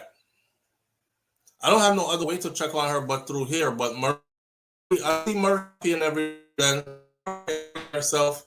You know, sometimes she can't certain fix. Okay. When I was she was on the video yesterday. She was like, thanks for the information and stuff. Hope she's doing all right too. Yeah, so the video now. Let's talk about the documentary 50 Cent did. I got so much to say about this, but let me start off like this. Every time the goal is to bring down one of us, they never have a problem finding one of us to facilitate, to do it. I feel like right now 50, because 50 don't own he doesn't own any networks. He may own like a film company, a production company. He may have some money he can throw at a project, but it still has to go through the approval of and then be aired through certain networks. It was no secret that the goal was to bring Diddy down. That's why that domestic case got turned into a federal case. And if he didn't have enough money to fight, he would have got hemmed up in the worst way. Remember when they offered him a plea deal? Y'all remember what his plea deal was? His plea deal was 30 years. Who the hell gives a plea deal for 30 years? 30 years, that sounds like I killed a couple of people. And on a plea deal, you're going to let me do 30. Imagine if that man had wavered. Imagine if him did shaky. And he was like, yo, I'm scared of them. I'm going to just take the 30, man, because, you know, I don't want. And what's the other alternative? You don't take 30, you go to trial, you lose this, you're doing a minimum 35, 40 years to life. We call that a coffin sentence. 35, 40 years means that's how much you will have to do before a parole board will even see you. Life means that's how far it could extend to. When you hear life without the possibility of parole, that means you're never getting out. But that sentence right there means they could stretch it for as long as they can. He said, nah, he fought it. They told us what they wanted to do, right? Remember when they said, well, this ain't my words. This is their words. If he's found guilty, they already were planning in the public eye. If he's found guilty, what we're going to do is we have plans to confiscate all his assets. When the man said business and personal, I said, damn. Business and personal, yep, bank accounts, business and personal, all his assets, business and personal, Sean John clothing line, all his stuff, his liquor lines, what's the other drink that he was involved with? Ciroc, but he had to sell out his shares and get out quietly. Ciroc, all his shares in that, they would have confiscated all his mansions. They would have confiscated the yachts. They would have confiscated the private jet. They would have took away everything. And I'm sitting here thinking, what the, all that? There's got to be some kids in this trial. He must have been up there selling and trafficking kids, because ain't no way. This can't be for oiling up some woman who wanted to be oiled up or getting freaky. It's not a crime to be freaky. We might not approve, like we might be like, that ain't my thing, I'm not into that, but it ain't no crime to be freaky. As long as you being freaky with another consenting adult who wants to be freaky too, ain't no crime being freaky. So I couldn't understand how they were going after everything the man had ever worked for. I knew it wasn't going to stick, but then you playing with the feds, so you never know what the outcome might be, right? But then here comes 50 Cent. And 50 Cent is like, I'm going to make me a couple $1 million off of this. Anytime you stand to profit off the fall of your own, or the demise of your own, or the misfortunes of your own, I have a different way that I look at you after that. I don't know. He just lost all cool points to me. Kind of like I used to love Drake's music. And after Drake and Kendrick Lamar got into what they got into, I was still cool. And then after Drake did the lawsuit stuff, And then after I found out the details of like what he was trying to do in the lawsuit, like the information that they were requesting, like he wants to know about this man's personal life with his wife, if there were ever any domestic cases and blah, blah, blah, blah. That's what was being put out anyways, right? Allegedly. I don't know if it's sure because they didn't come straight to me, but this is what was being fed through the media as they were telling you what was happening in the courtroom. It just skewed my whole view of him to the point where I didn't even want to hear his music no more. And then worse, the other day, after the judgment was made, where the judge said, somebody calling you a name in a rap battle is not, I don't know if y'all looked it up, somebody calling you a name in a rap battle does not constitute you filing these types of charges. I'm throwing this out. She threw it out. Threw the case out. So Drake case goes through the window. He's still pursuing it.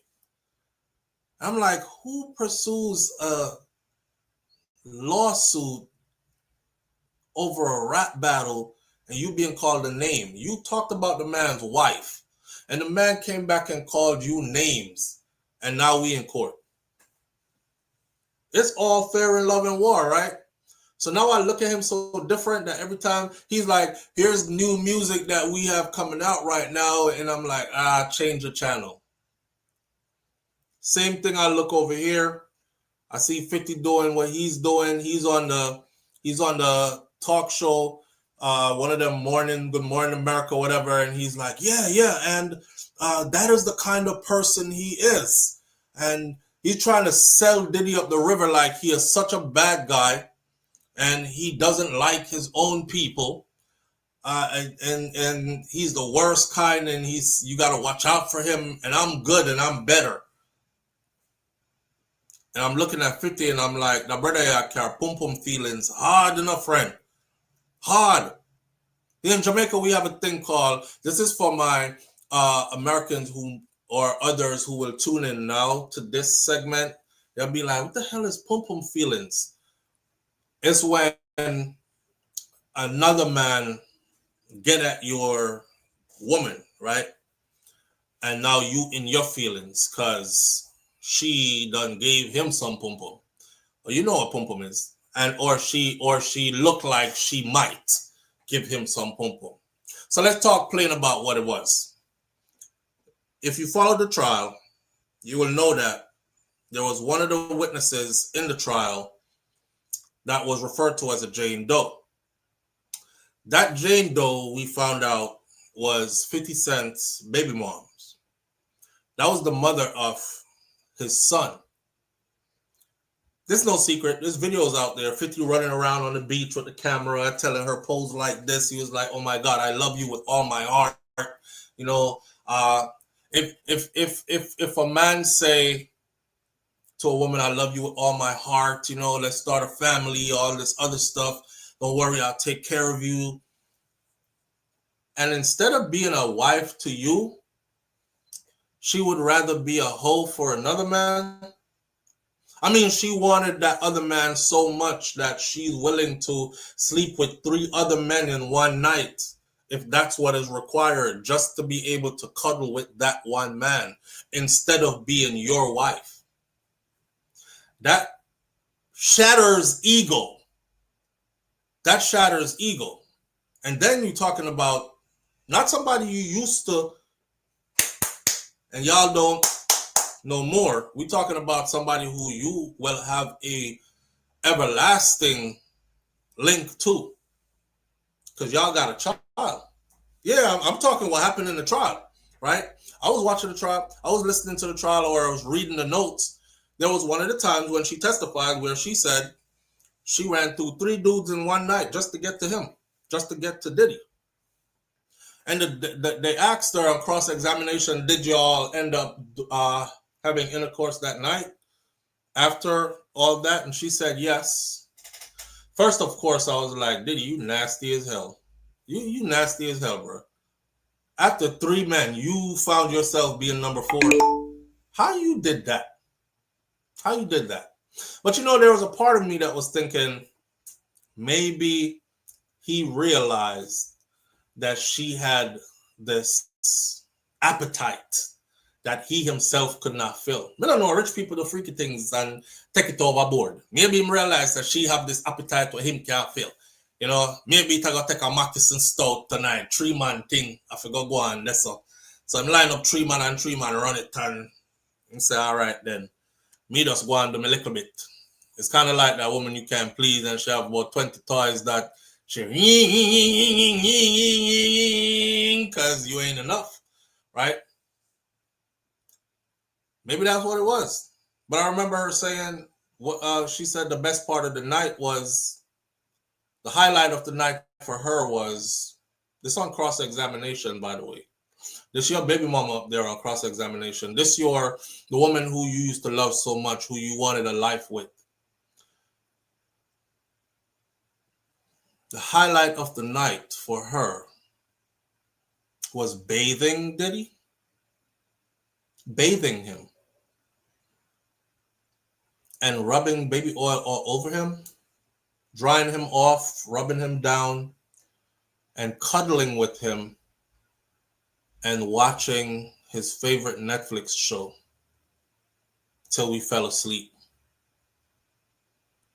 So I think 50 in that place where he like, that bitch did all that shit for him. And then that's your arch nemesis. And she doing all that for him. I wanted to wife you. I didn't want to share you with nobody. I was going to put you in the mansion. We were going to do the private jet. You would have been the woman on my arms. We could live this modest life together. And you over there doing that for $10,000 a month in spending money and all her bills paid. Because that came out in the trial too. $10,000 a month in spending money. Yeah, Sean, even at this time that I'm testifying against him, he still pays my bills. He pays for the house where I live. And it's the house is super expensive and it's in a exclusive community. It's in one of those opulent places, like $20-something thousand a month.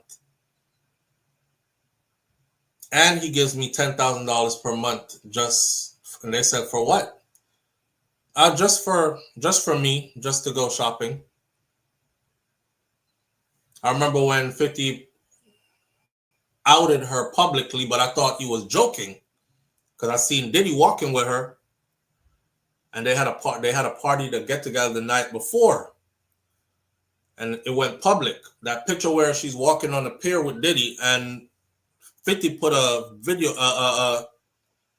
tweet out or Instagram message out where he said, something about you, nasty little sex worker, you. And I laughed it off. Everybody's seen it. If you Google right now and say when 50 Cent called his baby mama sex worker, I bet you say it pop up in there for you. I bet you it pops up in there for you. That's the little sex worker you. Apparently he knew. So now I think this is 50 Cent's way of getting back at Diddy by doing all this. I'm going to crush you. 48 rules of power.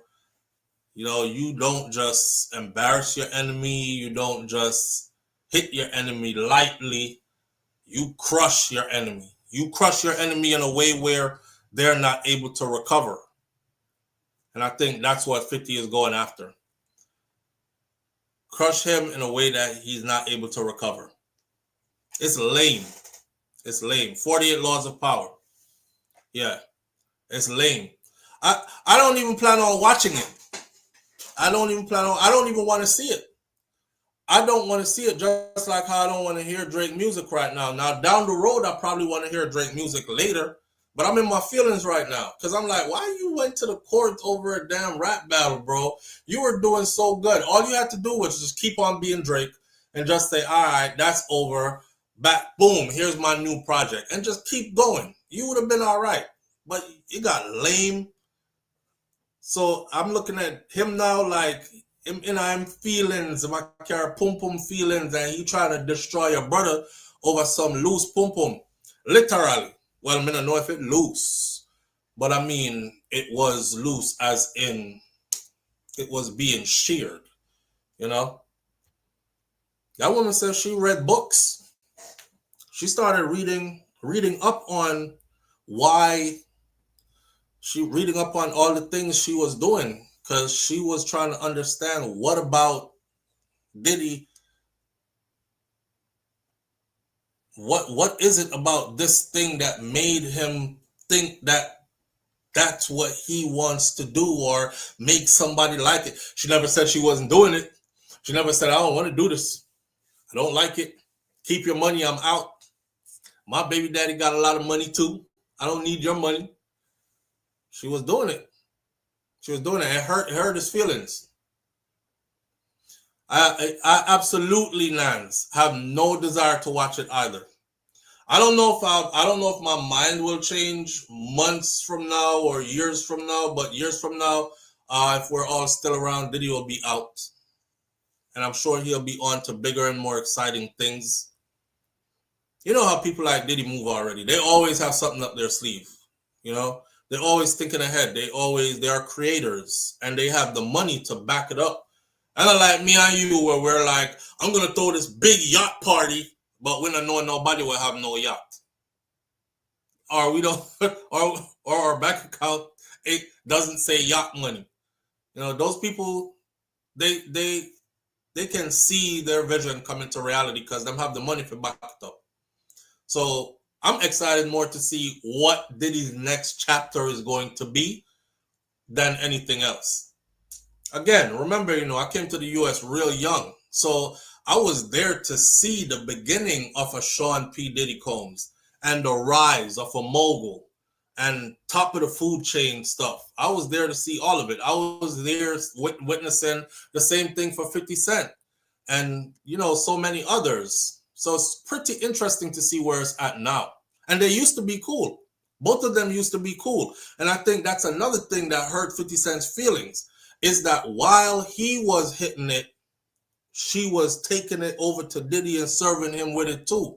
And then when 50 found out, that's what ended their relationship. I don't want to watch it. I'm not interested in it. I think it's lame. Any man that try to, especially any one of us who be trying to profit off of our brother's downfall, eat a quick food, embarrass him more than he already embarrassed, kick him when he's down, I don't ever support that. Kind of like what I told y'all about Jack Cure, right? And I said Jack Cure is our brother. Same thing about Cartel them when they were in prison. I would brother them. I'm not kicking them when they're down. I'm not throwing salt in the wound. You did what you did. I hope you make it out. Enough. I'm not about to do no documentary talking about how wicked you were and how much time more you deserved. And you have yacht access. No, yeah, the yacht access. You would need to have a lot of yachts access to have the kind of yacht parties that they be having. I don't know if you ever seen his yacht parties. The yachts line up on a deck like side by side by side by side. And you could walk on the pier and jump. It's like club hopping, and you have clubs next to each other. And you do like an hour in this club, and you run outside and in our next club, That's how they do their yacht party lineup, right? That we don't have access to them someday. We don't have all that. Well, Roddy's daughter said, 50 better be careful because what goes around comes around, and that's what a lot of people are saying. One more thing I'm going to say about that, then I'll move to the next topic. I'm realizing now that, you know, you want to believe that people actually work hard for everything they have, and it was only through their good hard work and on their merit that everything came together, until you start realizing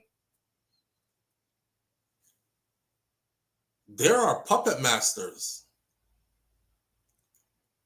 And it's all about who owns who and who owns what and who you align yourself with and how much of favors you're willing to do and then they'll give you some of this, and then if you behave or you misbehave and you don't do it their way, they take back some of that. Or if you feeling too big, they take all of it back and strip you all the way back down. Or once you start to realize all that, you start to realize, like, man, a puppet. You're being a puppet for somebody. Being a puppet for somebody. Let Diddy do his time, man. That man didn't here doing his time. He ain't bothering nobody. Let that man do his time. Why you kicking him when he down? Why you throwing salt in his wound? And you laughing about it too. Like, she chose him. She chose him. He didn't steal her. You can't steal nobody's woman. She chose him. That was her choice. She a grown woman. I know them details that came out in court, though, hurt his feelings even more. When them details came out in court, it was like, oh my God. And then the timeline of the relationship came out in court. That's what hurt. The timeline of the relationship and the details. Kind of like Cassie's husband. People are talking about, SouFlo, you chat too much. I'm sure Cassie disclosed all that to her husband already. Yeah, right. Yeah. She probably said, I did some things. But how do you say to your husband, I loved this man so much that I used to sit there with my mouth open and catch piss from a strange man while he watched.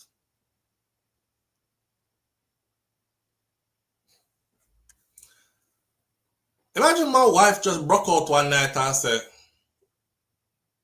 babe, got something to tell you, right? But don't be upset. Because, you know, we in this through thick and thin, and you my person, and we're going to be together for life, right? But stuff like this bothers me, so I just have to tell you. I said, go on, babe, just say it. Anything. You know, please promise you're not going to hold it against me. I said, listen, you could tell me the craziest stuff in the world. I would not hold it against you. I love you, babe. You know, it make them feel comfortable and thing. And she said, you know, my ex, one night was my birthday, and he set up my birthday party for me and stuff. I'm like, yeah, normal stuff. She's like, no, not that part. He set up my birthday party for me and stuff, and I had to go through 3 guys before I had him for the end of the night. What? Set that part slower. Well, see, you getting mad already. You're like, I'm not getting mad. I didn't even hear it. Say that part slower.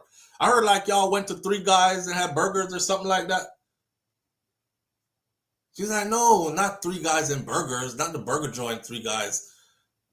I had 3 guys. What, he ordered 3 guys burgers for you? What? Why you feel I'll be mad about that? No, he had 3 guys for me. Like, I don't want to say the word. Please don't make me say it. Girl, just say it. I fucked 3 guys in one night, and he was the 4th one. I feel so dirty. I was at a low point in my life.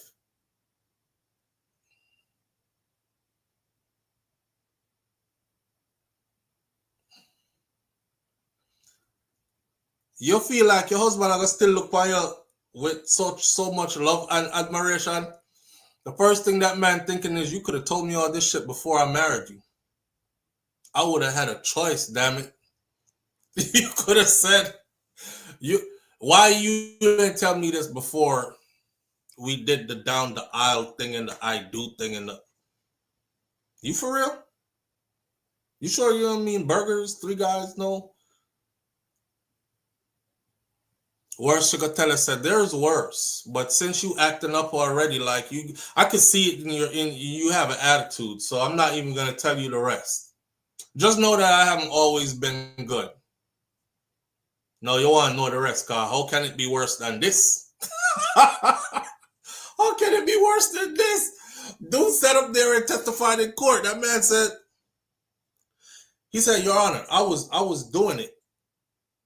And she was the one that was instructing me because I never done anything like that before. You know, she said pee in my mouth. And I just, you know, and they were like, instructing you to do what? Be specific. Well, I was doing it like just, you know, when you go to pee, you just pee, like you get the pee out.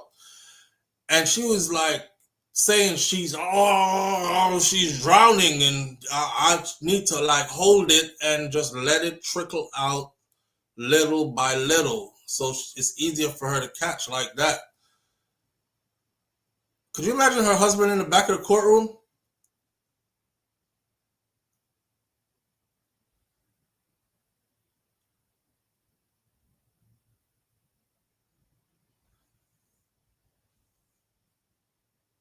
This man up here telling that she the one. He said, no, Puffy never instructed me, or Diddy never instructed me.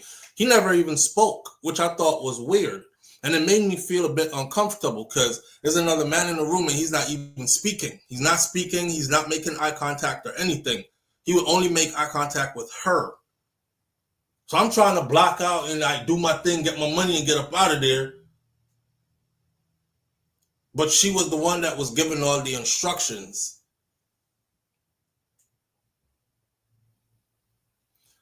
You didn't tell him that though.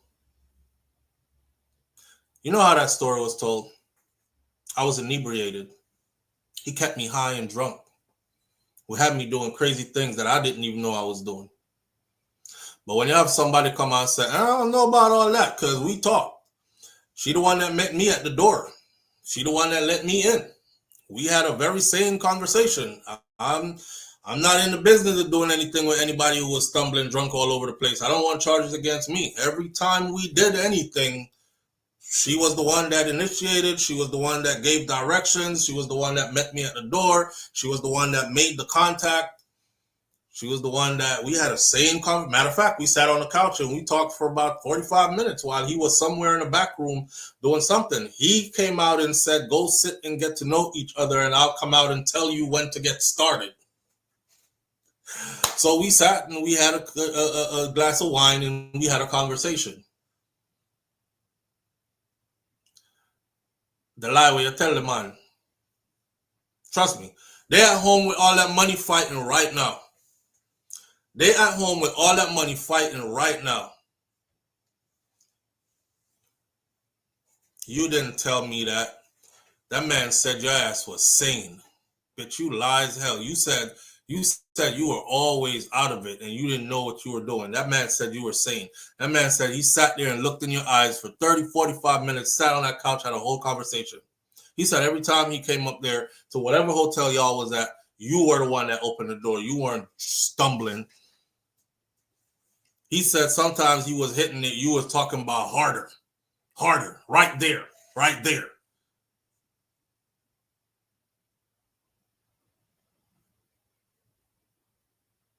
You think that ain't in his mind?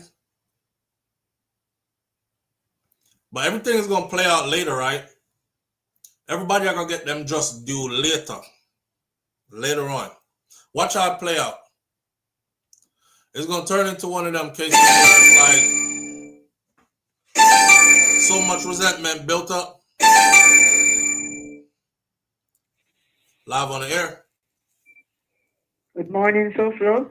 Morning, family. How you doing? Not bad, thank you. All right. Talk to us, son. First thing I have to say is check your email sometime and check your post office Friday. I sent you a mail. Okay, will do. And the next thing I'm saying... I do check my email. I didn't see anything, though. Well, SouFLo, I'll check my telling spam. you this story. I'll check This my is a true spam and story. stuff. Okay. This is a true story. A woman, she was married to a soldier in America. And she was 20 years old, and he was back and forth, going to war and coming back and going on mission, coming back. So he told his brother and his best friend to take care of her. This man just means make sure she's safe, go by and help her with anything also. But both his blood brother and his best friend was doing more than helping around the home or fixing things also. They were taking So care this of woman ended up having 2 children for his brother and 3 children for his best friend. Now, this is a true story. So he would come home. One time he went away, and when he came back, she had a young baby. And another time he went away, and when he come back, it was 2 months after he had left. He came back, and she have a new baby. So the 5 children born, and he came home, retired now from this soldier army work, and he looked after his family, and he always boasted that he has 5 children. But his brother and the best friend know that they are the fathers. So here's the man that was going back and forth, mother. Look at the children, and she was like, she wanted to tell her son, but she said for peace, she wouldn't tell him. His brother tried to tell him something. But when his brother blurted out, like, your wife, all the man said to his brother, my wife is such a good woman. And the brother said, yes, she's a good woman. So here this woman wicked now. When this man was in his late 80s, almost 90s, and he had Alzheimer's, and he was dying, she went to the church and she was trying to she went up to the altar and she told the minister that there's something she wanted to say to her husband, and it could make a difference. It could be sad and bad. And the minister warned her and said, do not say it. Why do you want to say it? Do you want to say it because you want to talk, or do you want to say it because it will make a difference? But by this time she had anxiety and she couldn't sleep, and things were happening to her while her husband had Alzheimer's. So he had a very bad heart. And when this man was dying, he had Alzheimer's, she said to him, like the children was there, and then they were taking turns, the sons and the daughters. They left to go and get something to eat. And she started telling him, but he never hear good. And then she started telling him now, and like the Alzheimer's, like this Alzheimer's was just gone for a moment, and he said, what? You're telling me that my 5 children that I worked so hard and I would die for is not my children? And then the thing that they have on him, all the beepers start beeping and start going low, and the nurses running. And he starts screaming, telling the nurses that, leave, get away. And he said to his wife, tell them to leave. And the nurses went out, but this thing just dipped and he started getting worse. And that woman sat there and he said to her, why didn't you tell me all these years? And you know what she said? I wanted to tell you, but you would leave me. But you would leave and it would me? He would just leave her with the children. And this woman, I think that woman is a cruel woman.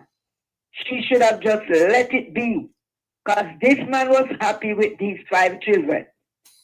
And when the funeral, even the children didn't talk to this woman. Wait, so you think she should have just left it, not tell him nothing, just let him take that to his grave? He's happy with his Yes, because kid. this man was old. His mother tried to tell him, and his mother said she's not going to tell him she wants peace. His brother tried to tell him, and his brother said he wouldn't tell him. His own brother that gave her 2 children. And even the brother's wife was looking at the children when they were at cookout, our big family celebration. The brother's wife was noticing that the children looked like her children. And she said it to her sister-in-law. And she said, don't you feel guilty? And the woman said, no, I don't feel guilty. Yep. Damn. This woman was a heart wrecker. She is cruel. Yep. Damn. If she held it, I mean, nah, I feel like, okay, she could have told him before, but that's gone through the gate. So the next best thing is, why let him die not knowing, you know?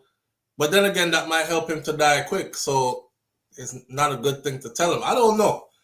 Yes, she wanted to kill him because after she told him, everything went down and he died. He died after. He died shortly after. Yeah, he died quickly because the children were there, days with him going back and forth. She was there holding his hand, going back and forth. And he had a bad heart, but he wasn't like just dying quickly. He was just getting, you know, help, and this thing was on in the heart monitor and everything. So he was doing well.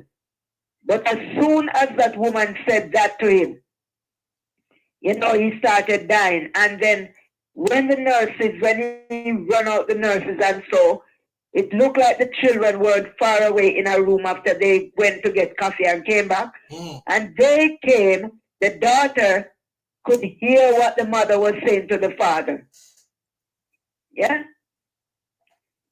So the children were... Wicked. Yeah, the children were mad at her. Even at the funeral, they didn't talk to her. Yeah. Damn. And what she said, I was 20 years old, you left me, and I was lonely. And that is how she described it. She was lonely, so that's why she did that. Yeah, it was his fault. That's you think funny. It was his fault? No, I'm saying she's gonna say it was his fault. You know, yeah. You know, I did my time in the army too, and I saw stuff like that happen. But not to the point where anybody got old and had kids, because obviously we weren't there for that long period of time. But I did see in my years, people used, like, when these young people are going off to the army, a lot of the times they tend to like get married to their high school sweetheart, and they have this dream that we're 19 and 20 and we're going to get married, and Joe, you're going to go out to the army and be a good soldier, and then we're going to have our family and all this, and it never work out that way, because majority of those end in divorce. And I've been there before, where my unit is downrange. Downrange is deployed to another country, and I come home from a 1 week break, and you know, I see the other soldiers, their wives are out there just throwing it all over the place and doing what she's doing. So it's a thing that goes with that life that a lot of us are very much aware of.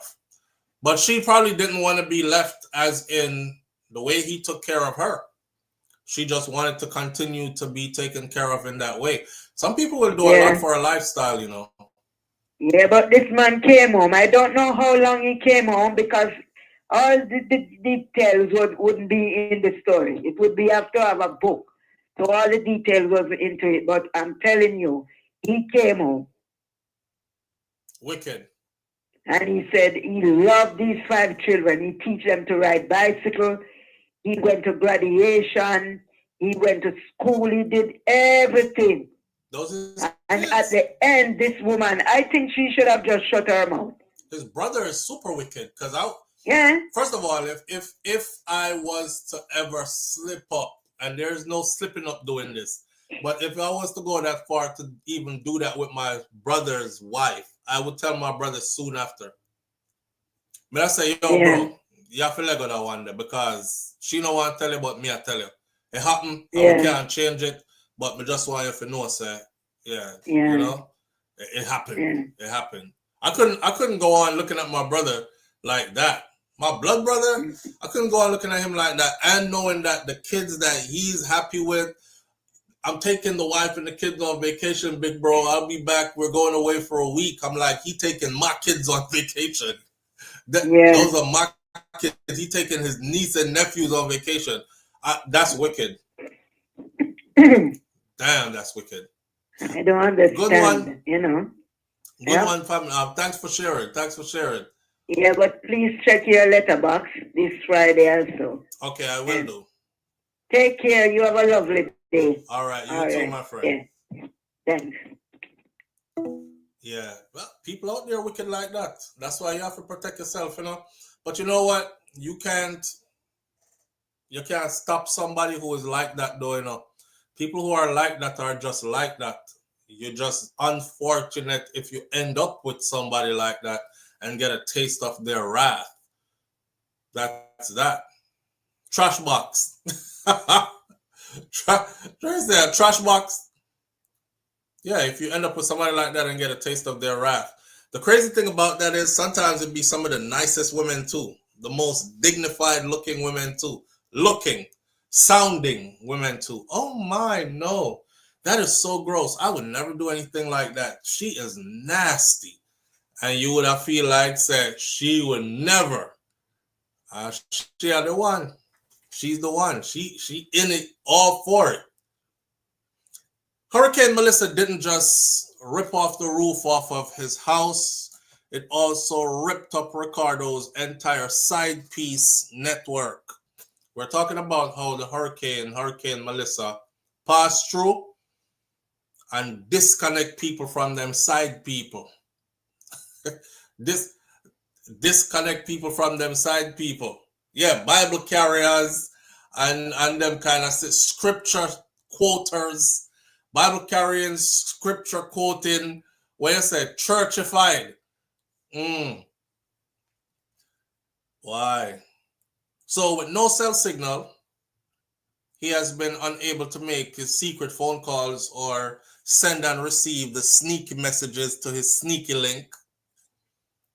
Him say, I can't reach nobody. Melissa mash up my whole phone book. Every distraction gone quiet one time. But while the storm wiped out his distractions, Tanya, his longtime partner, swears that it has made their relationship stronger. Now they can't get enough of each other, is what Tanya said. Their once cozy two-story home in St. Elizabeth is now a wreck, a complete wreck. The upstairs bedroom is just an open concrete slab staring straight at the sea, with torn zinc sheets flapping like broken wings every time the wind shifts. The house mash up. Downstairs, the couple now sleeps behind a bed sheet nailed over a doorway. They share the space with 3 neighbors who have been left homeless after the Category 5 monster tore through Jamaica on October 28th. Upstairs was Philly, Philly like a sanctuary, Now is breeze, heat, mosquito, everything, and no moment for himself. Ricardo confessed that the blackout hit him harder than he expected. Not the heat or the darkness or any of that, but the sudden and eerie silence of his phone. No light, no breeze, no signal. We can't reach nobody. Tanya couldn't help noticing. They have been together now for a decade, and for the first time in a long time, it felt like the silence around them was finally working in their favor. Imagine that, she said. A storm have to come to cut off him side contacts them and give me back my man. Melissa never take the roof. She take excuse too. Hurricane Melissa slammed Jamaica with devastating force, leveling districts of houses as it moved across western Jamaica. At least 45 deaths have been blamed on the storm. Additionally, the authorities said that more than 190,000 structures were either damaged or destroyed. In Tanya and Ricardo's community, the residents there are slowly picking up the pieces, trying to put life back together. The couple says, this storm stripped us of our home and our relationship down to bare essentials. We don't have nothing else to lean upon now but the two away. Me pan him and him pan me. Tanya said that they've been talking more than they have ever talked in years. Ricardo agreed. It struck him that Tanya has been a constant in his life and was at his side as they attempted to navigate their darkest hours yet. Whole heap of things she got through with me, you know. She deserve every bit of me, you know. My loyalty and everything. Would I never know that if Melissa never blow through still.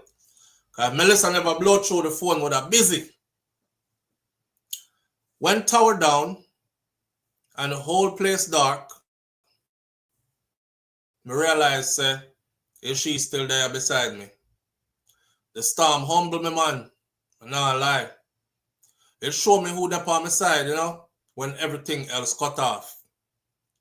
No side chick no come look for him, come find out how he's doing. Is he eating? Is he still alive? Did the storm blow him away or anything like that? Is Melissa that's right there.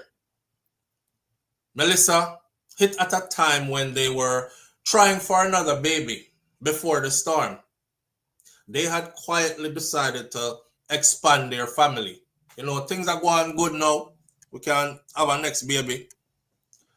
I always want 3. Tanya said, my heart ready. But now, we don't have no roof for even house 1. They, however, admitted that anything is possible given the fact that they now can't seem to keep their hands off of each other. After all what we just got through, crazy something, you know. If you wrap up with your significant other and you don't have nothing else to hold on to and watch your house top lift off and watch the neighbor them whole house go so, and the only person there to hold on to is this person. Adding to Tanya, before Melissa, the last time she recalled having sex with her partner was sometime in July.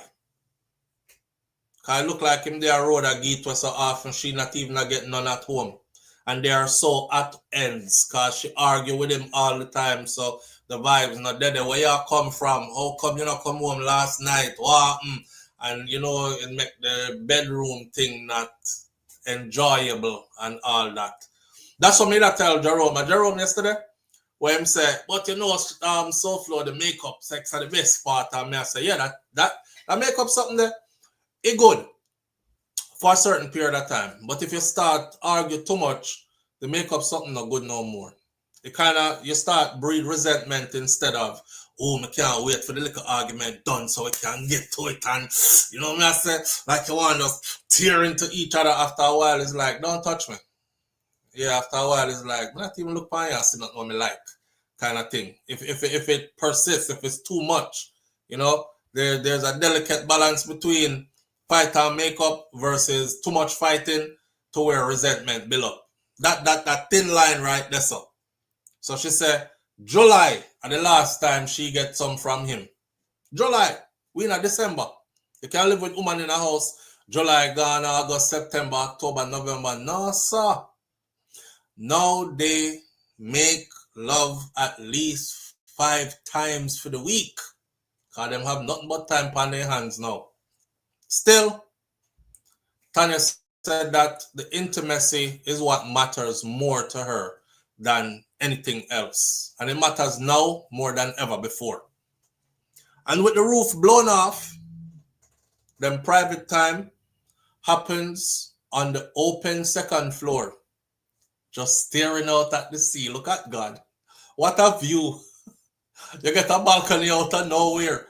Just them with the sea breeze and the swarm of the mosquitoes. Yo! Them with the sea breeze, panabacas, and the swarming mosquitoes. Storm slow down my plan, is what Ricardo said. He said, boy, the storm slow down my plan, you know. But me still want the family to grow, you know. Well, you have to go build up back the house first, Ricardo, because you can't have a new baby out the door All right, so nobody spend too much time up there on the second floor when I have no roof looking out at the sea behind mums. You have to go build up back the second floor, build up back the house. So like so many in the parish, they're also out of work as well. That's why them have a whole heap of time on them hands now. And now it's 5 times a week. Before the storm, Tanya stayed home with their children. Ricardo is a lifelong fisherman. Lost all his income the moment the waves swallowed his boat, so he can't go out to sea if he go get no more fish for council. Fishing are the only thing when me know still, you know. When sea mash up, man, if you just wait till it calm, just so it go.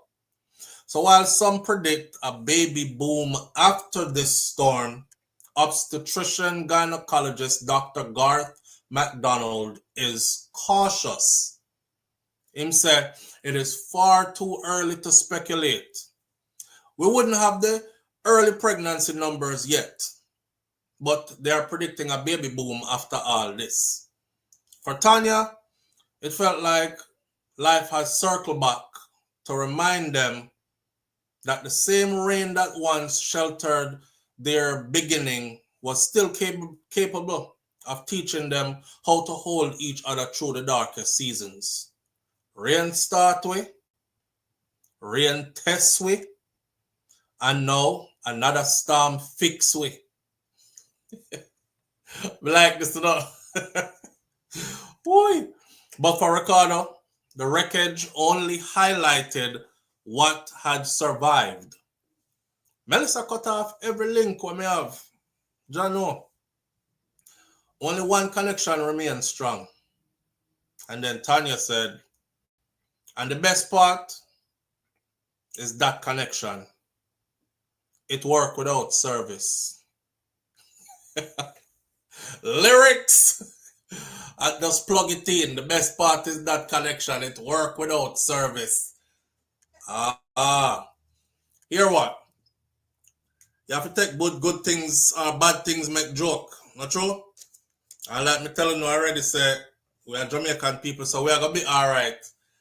We might cry for a minute, but I bet you so we start laugh after all of the mishaps that we've been going through in recent times. We're going to find better days, man.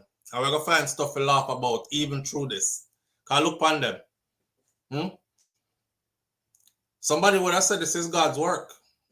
Because Mr. Ricardo, him did too wild. Him there road, now come home, phone always a ring, interrupted, I chase him, woman them. Nobody now remember him. Him side chick them lock off over which part them there, we don't know. And him lock off over where he's at. Now no transportation no more. Don't have a means of income anymore. Don't even have a proper house for living at anymore.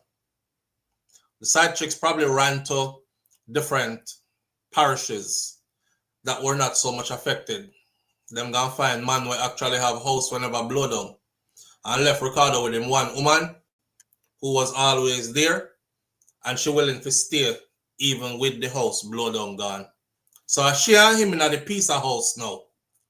And them are go fix up them relationship and fix up back the same house until it's a whole house again. Beautiful story, man. Beautiful story.